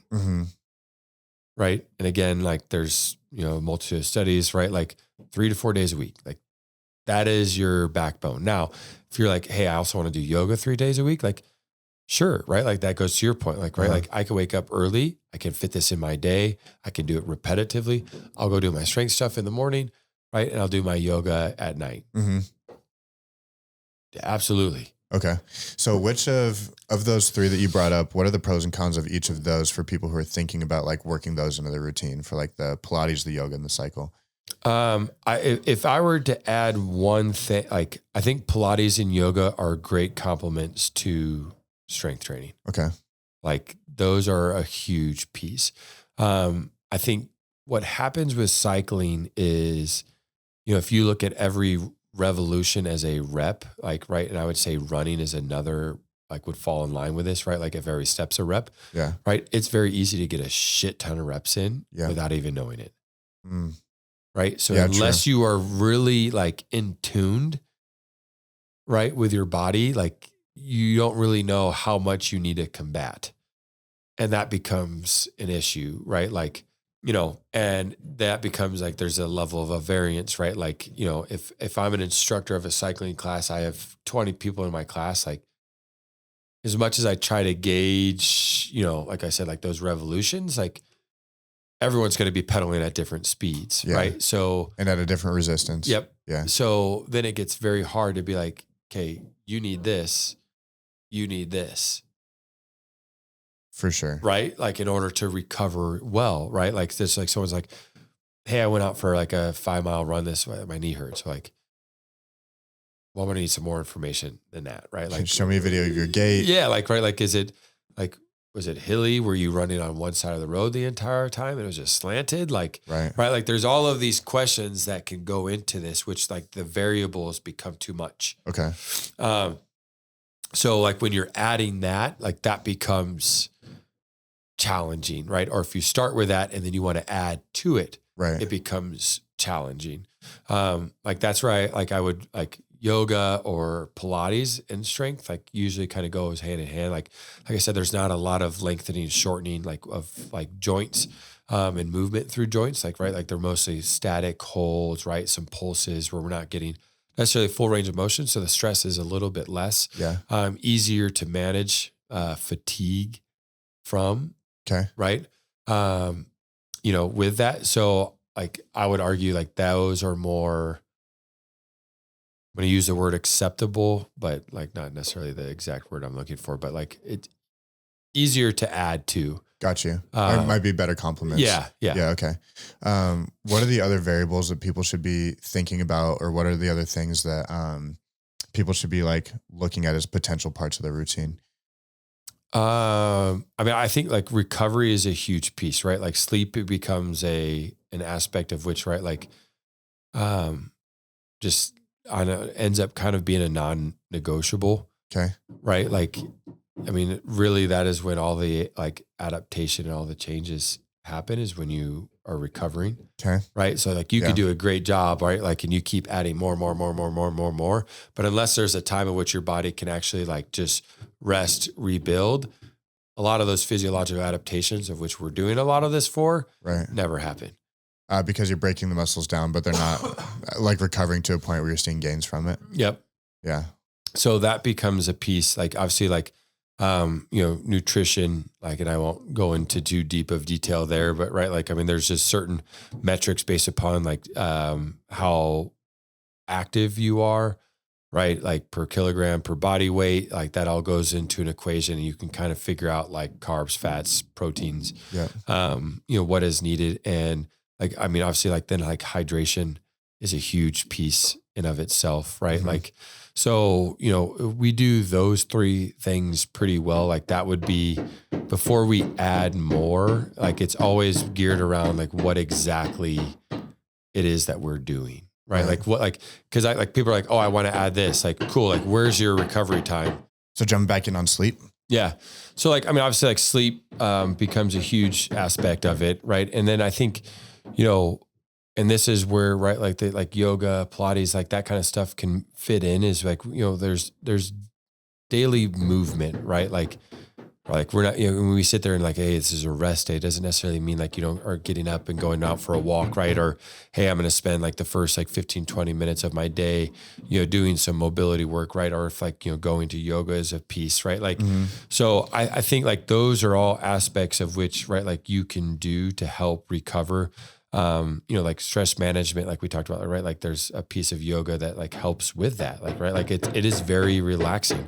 So when we look at like, from that end, like managing stress, like, now you can start looking at like, okay, this is where yoga can fit in, right? Like on this day, right? Like, or, hey, like, you know what, like just with, everything going on, how hard the workout was the other day, right? Like, today's probably better off being an off day. Like I'm going to go to yoga, like decompress, and then like I'm going to move my stuff down. Right. Like, so it, I think that is, a big aspect of it all, is like, again, like nutrition, hydration, sleep, recovery, right? Like some daily movement of which like we were just getting out. And then obviously like from a stress management things, like, like from that end, like things that are fun, right? Like those are aspects of which we can do daily, weekly, that it like, again, like, hey, like I just enjoy playing pickleball. Like, cool. Like go play pickleball. Like, right. Like if that's a stress reliever, right. Being with people and friends, like then do it. Right. Like that's a huge component for what we're all trying to do, right, within the small time that we have. Yeah. I think that those are the kinds of things that become like, I think those are the things that become like more and more exciting as you start to like get into whatever that flow is it doesn't feel like you're starting from zero anymore. Right. You know what I'm saying? Like, I think that there's some times where it's like, if you're not doing anything, there's like that rust where for whatever reason, if you haven't been in the gym for a bit, it's like been 2 weeks or 3 weeks or something like that. And it's like, damn, dude, like going back to the gym for whatever reason seems like it's like a big task right now, or it seems like a beast. I can't imagine what that's like after a couple of years of not going, or, whatever that time frame is. But I think that doing the pickleball, doing the yoga, doing all of that stuff, it seems a lot more fun when you've already got like that balance of the rest of it's happening already. Right. Right. Because then it does look like active recovery. It looks like something you're doing to like benefit the rest of it, instead of like, damn, I might be kind of sore. I might be kind of tore up if I go to pickleball today. Right. Or if my friend asked me to go to a cycle class, like I'm going to get fucking cooked. I'm going to be sore for 3 days. Right. You know? So I think that those are like building that base and doing the rest of it where those things become recovery and they become a fun thing. It is so cool because because there is also so many benefits to them, but having that as like your stress management, having it as part of your fun, part of your social life. I think that that's like such an added benefit because you're also getting all of like the benefits that come with going to Pilates, going to yoga on top of that. Right. And I mean, like, and I will always tell people, right, like to like, you know, when we look at our day-to-day life, like your body cannot recover from training if it's overwhelmed by the stress of life, right? Like at the end of the day, like that is a huge piece of which we have to like fully understand as coaches, right? And coaching humans is like, there are like, you know, there's a bucket of all of these added stressors that like impede on what we're trying to do. Right. And if those things aren't really taken care of, like I got to shift, right? Like otherwise I'm just like digging a deeper hole for this individual. So, you know, like you said, like, you know, like yoga is an awesome piece, right? It's a huge stress reliever. Like I always feel like a sense of like calm, right? Like afterwards, like, like, you know, like I'm zen and I'm, you know, just went earthing or whatever it is, right? Like, and you know, you do it and you're like, okay, like, right. Like, that's a huge component of me being able to train the way I want to train. Like, all right, like I have to do that, right? And understand that like, although I might not be moving the needle on, right, this strength goal or, hey, I'm not doing this, it will allow me to train as hard as I need to again. For sure. Right. So it all becomes a piece of the puzzle, not, you know, I think too often, like there's just a lot of people view like, I just do yoga, right? And that becomes the entire puzzle. Right. Which only becomes a problem if your goals are something that yoga doesn't provide you. Right. If your goals are just to be more flexible, have that Zen thing, and like if you're at hot yoga, like sweat a little bit, great.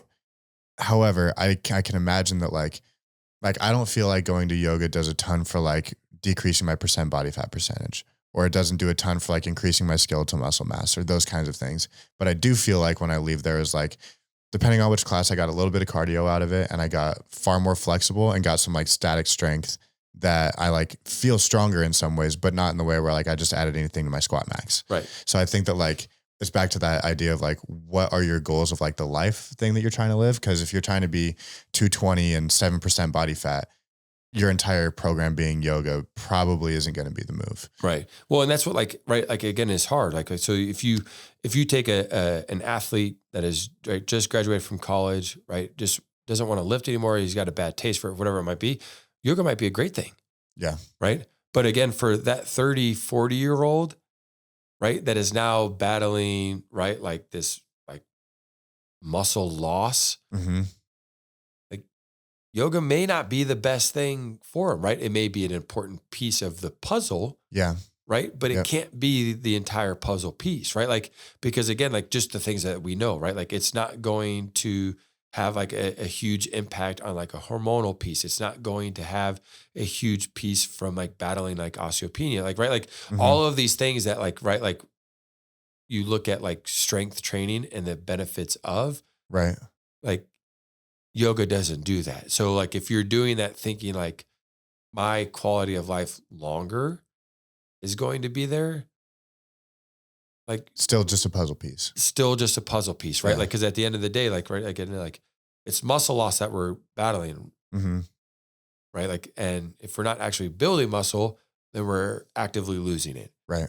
And so, you know, where athletes are in their journey, I think is an important piece. Again, like, you know, maybe they get out of playing a sport, they join yoga, right? They build up some consistency, right, throughout the week, right? And then it's like, okay, like, oh, like I'm going to add some strength work into it now. Right. Yep. Right. Like, so, you know, whether one comes like chicken or the egg, like, I mean, it really doesn't matter at the end of the day. I think it's just important to note that again, like they all have their design purpose, right? And why it is utilized. But like it, again, it's just an aspect of it, right? Like, for sure. You know, like I don't like, you know, there's what is the saying? Like what, like who's more healthy? Like the guy that like deadlifts 1,000 pounds or the guy that can run a 6-minute mile, like, I mean, what do you, I have no idea, right? Yeah, it Like depends ideally on, it's yeah, probably someone in the middle, right? Like, right. Like, you what's know, our metric for success here? right. Yeah. But so again, it just goes back to like, what do we know? Right? Like we obviously know if the guy that's running isn't lifting weights, like eventually his body's going to deteriorate a lot faster than that guy. But also too, right? Like you look at like maybe the issues on that guy's heart, right? Like that is just Mm-hmm. like having to overcome, right? Like, so there's aspects, but he can't even go up a flight of stairs without losing his breath. Like, is that really that healthy? For sure. Right. Yeah. So again, it becomes this idea of like, again, like they're all pieces of it, like kind of back to what we talked about, right? Like they're all methodologies, like, but the Mm-hmm. principles have to remain as true. Like at the end of the day, like we're always going to revert back to the principles, right? And that's what every coach can agree upon, right? Like, is it actually running a 7-minute mile of that benefit, right? Or is it just the ability to run, Yeah. right? Like, okay, like, right. Like if that guy eventually wants cardiovascular health, right? We know running Mm-hmm. helps with that, Yep. right? Like if it's muscular loss, like, okay, like strength training helps with that, Yeah. right? Like, so then you're, right. Like then it's like, okay, like what from those aspects, like what helps those, right? There's a level of flexibility, right? Mobility that comes into both play on both, Mm-hmm. right? Like yoga can check that box, Yep. right? Like, so I don't want it to seem like I'm anti Yeah. one Yeah. thing or another. It's just, again, like we know, like I said, like cardiovascular health, right? Like there's a tremendous amount of studies that show with running, right? We also know like from a muscular skeletal health like standpoint, like we know strength training helps with that, Right. right? Like those are the two big puzzle pieces. Yeah. Now, how it all gets put together in between there, like Pilates, yoga, like cycling, like it doesn't matter. Like, Do your right? thing. Like, yeah, Yeah. do your thing, right? Like, cause you could argue also too, like, is someone that can cycle, right? At like a high percentage, but they can't walk, right? Like, or go for a run, like, is that healthy? Right. Yeah. Right. So like we know just as like humans, right? Like our ability to move, right? Like and run, walk, like is an important aspect of like just who we are genetically. Mm-hmm. So again, if it's so meant to implement, and we talked about this a little bit before the lights turn on, like, or the camera, but if like someone can't really run and I need to work on their cardiovascular health, like a bike's a great way to do it. For sure. Yeah. Right. Like, so again, but the bike is not the principle, right? The bike's the tool of which I'm trying to accomplish a principle. The goal is the same, just Yep. to get the cardio in. Yeah. So that, and we can get out of here soon, but that, what you just said about like the contrast between the deadlifter and the runner, made me think about something that I've been curious for a bit. And it's this like new, like emerging trend of like the hybrid athlete. And that whole idea of like, I want to be like lift more than the runners, but run faster than the lifters. Yep. And you've got guys who are like pretty reliably doing like a decent amount of strength training, putting up, good numbers, doing all that kind of stuff that are also running, 6-minute miles. What's your take on the whole hybrid athlete thing and kind of like what we're seeing with that? I mean, I think it's gaining in popularity only because like for the longest time, it was always one or the other. Right. Right. And, gosh, I can't remember his name now. He wrote a book. It was an interesting book. God, I'll think of his name. But anyway, he was kind of like the first like hybrid athlete. Mm-hmm. Right. And then I have like Nick Byer, like all of these people, Brian Mazza, like, right. Like they have this level of like, they're running marathons, right? But they're also like deadlifting 600 pounds. Yeah. So I think from that end, right, like it's just a testament to the human body and what it's capable of, right? And I think also too, it's for an understanding of, right, like again, it's always been one camp or the other, right? Like I have to focus on this or I have to focus on this, right? And what they're proving is like, well, we can do both. Yep. Right? Like we just have to be diligent with like, right, like volume and all of this stuff, but like we can, Right. right? Like now at the end of the day, like you, right? Like we can probably come to some conclusion, right? Like that those people have the strength, right, to maintain a certain lifestyle that they want to, right? They have the cardiovascular health from that end. But like, is that what the epitome of health looks like? I mean, I don't know, right? Like, because at the same time, like, think about how much time they have to train, Yeah. Yeah. right? Like, so yes, it's great, but like, can most people do that for a living?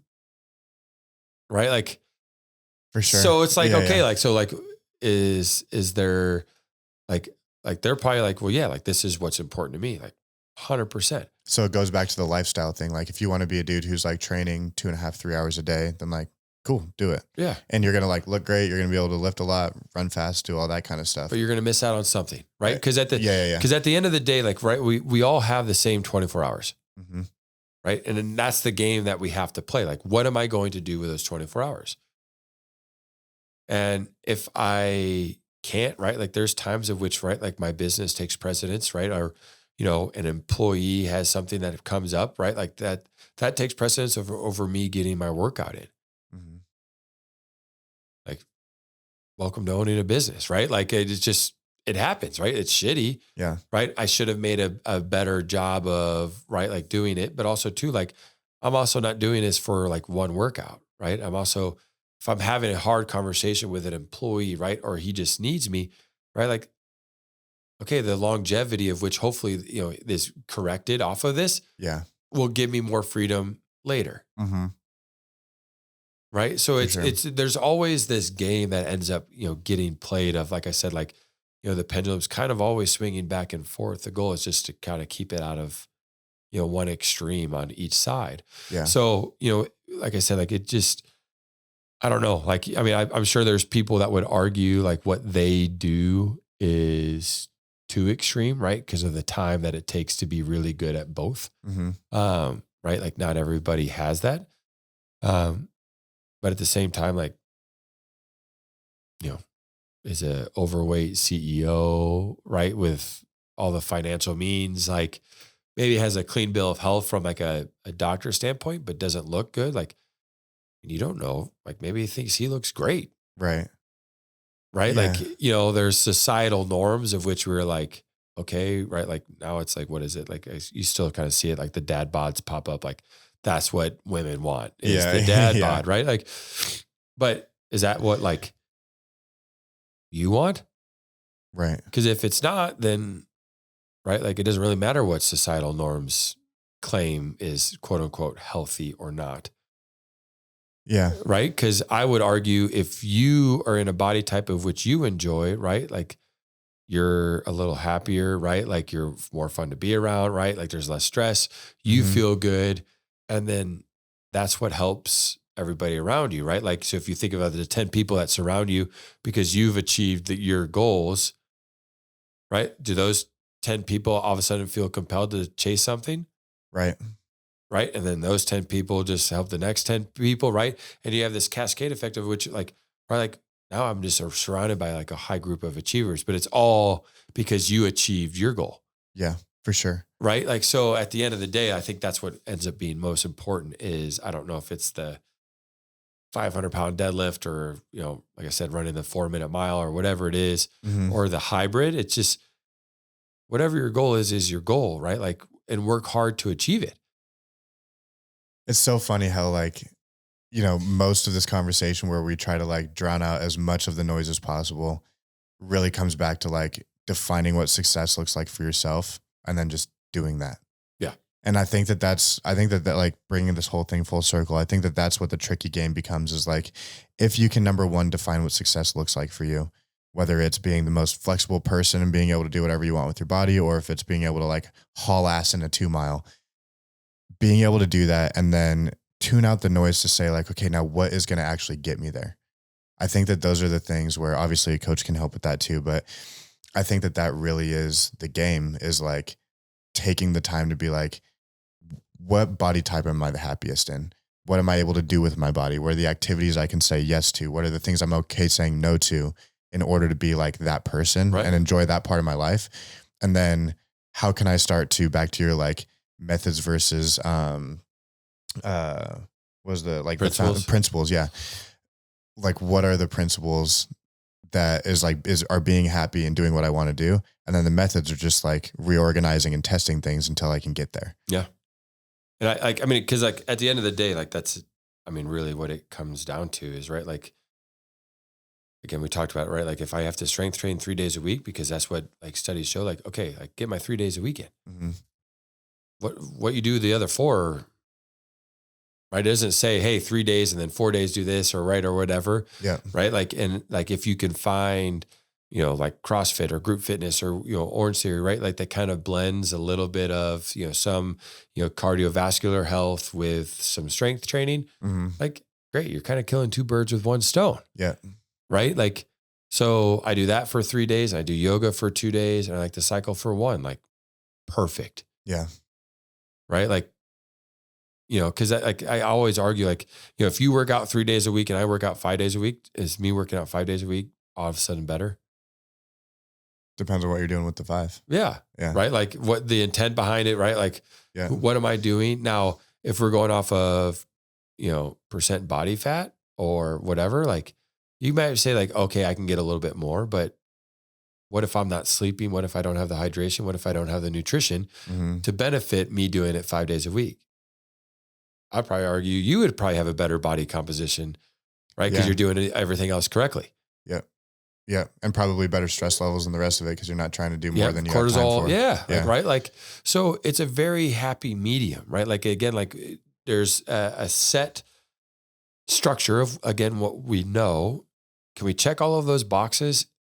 Yeah. Like once that's done, like the world is your oyster now. Like you do whatever you want. Like you want to cycle twice a week? Like, great. Like, right. You want to hit yoga twice a week?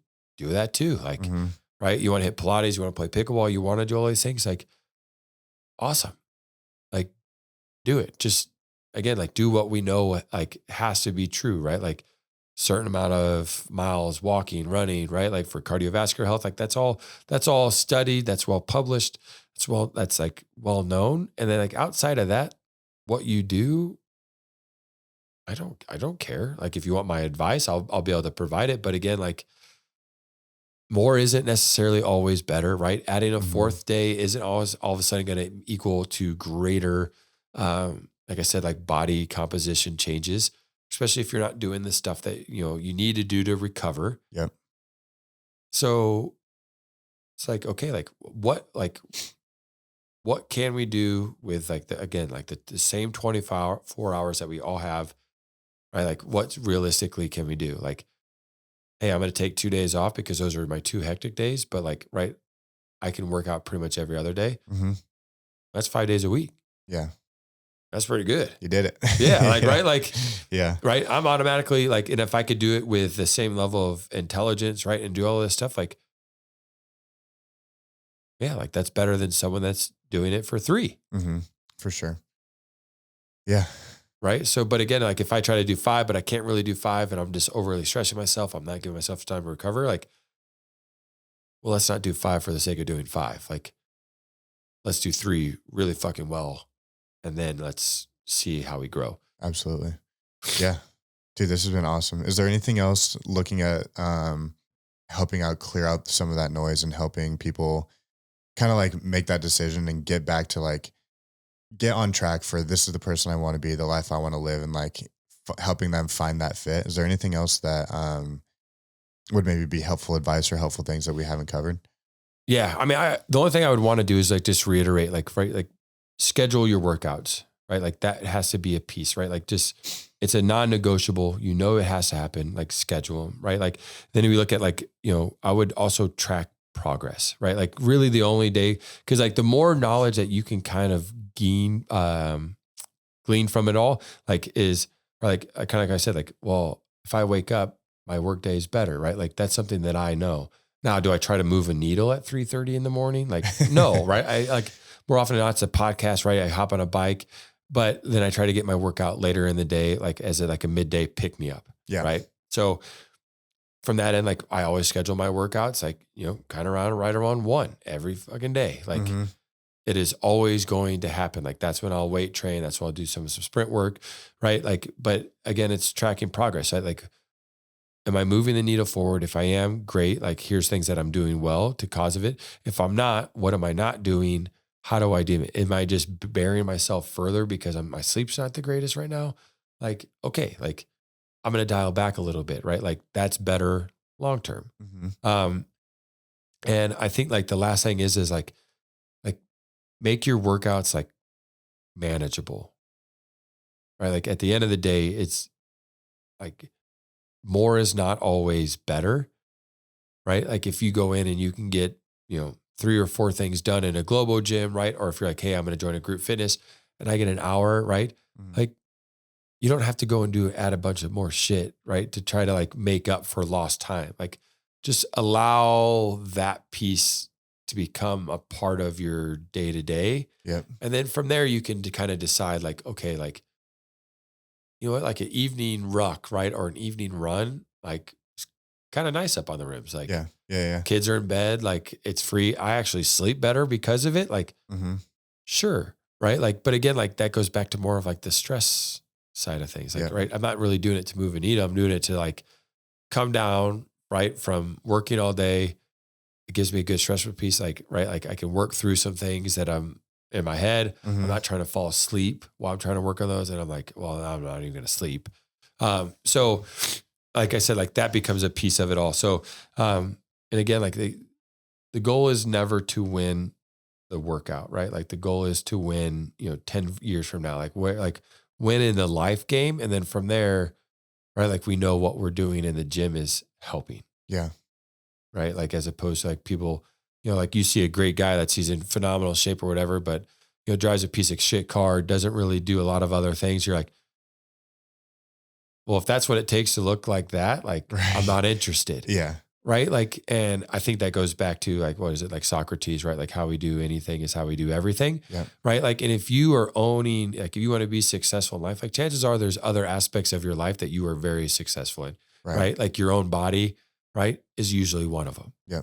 So, right. Like from that end, like look at it from that aspect of like, right. Like, and again, going back to the 10 person, right? Like win, and you'll influence a lot of people around you to do the same. And right, they start doing it. And then it just kind of, compounds from there. Yeah. But it starts with you getting on top of it. 100%. I love it. Mic drop. Bang. Done.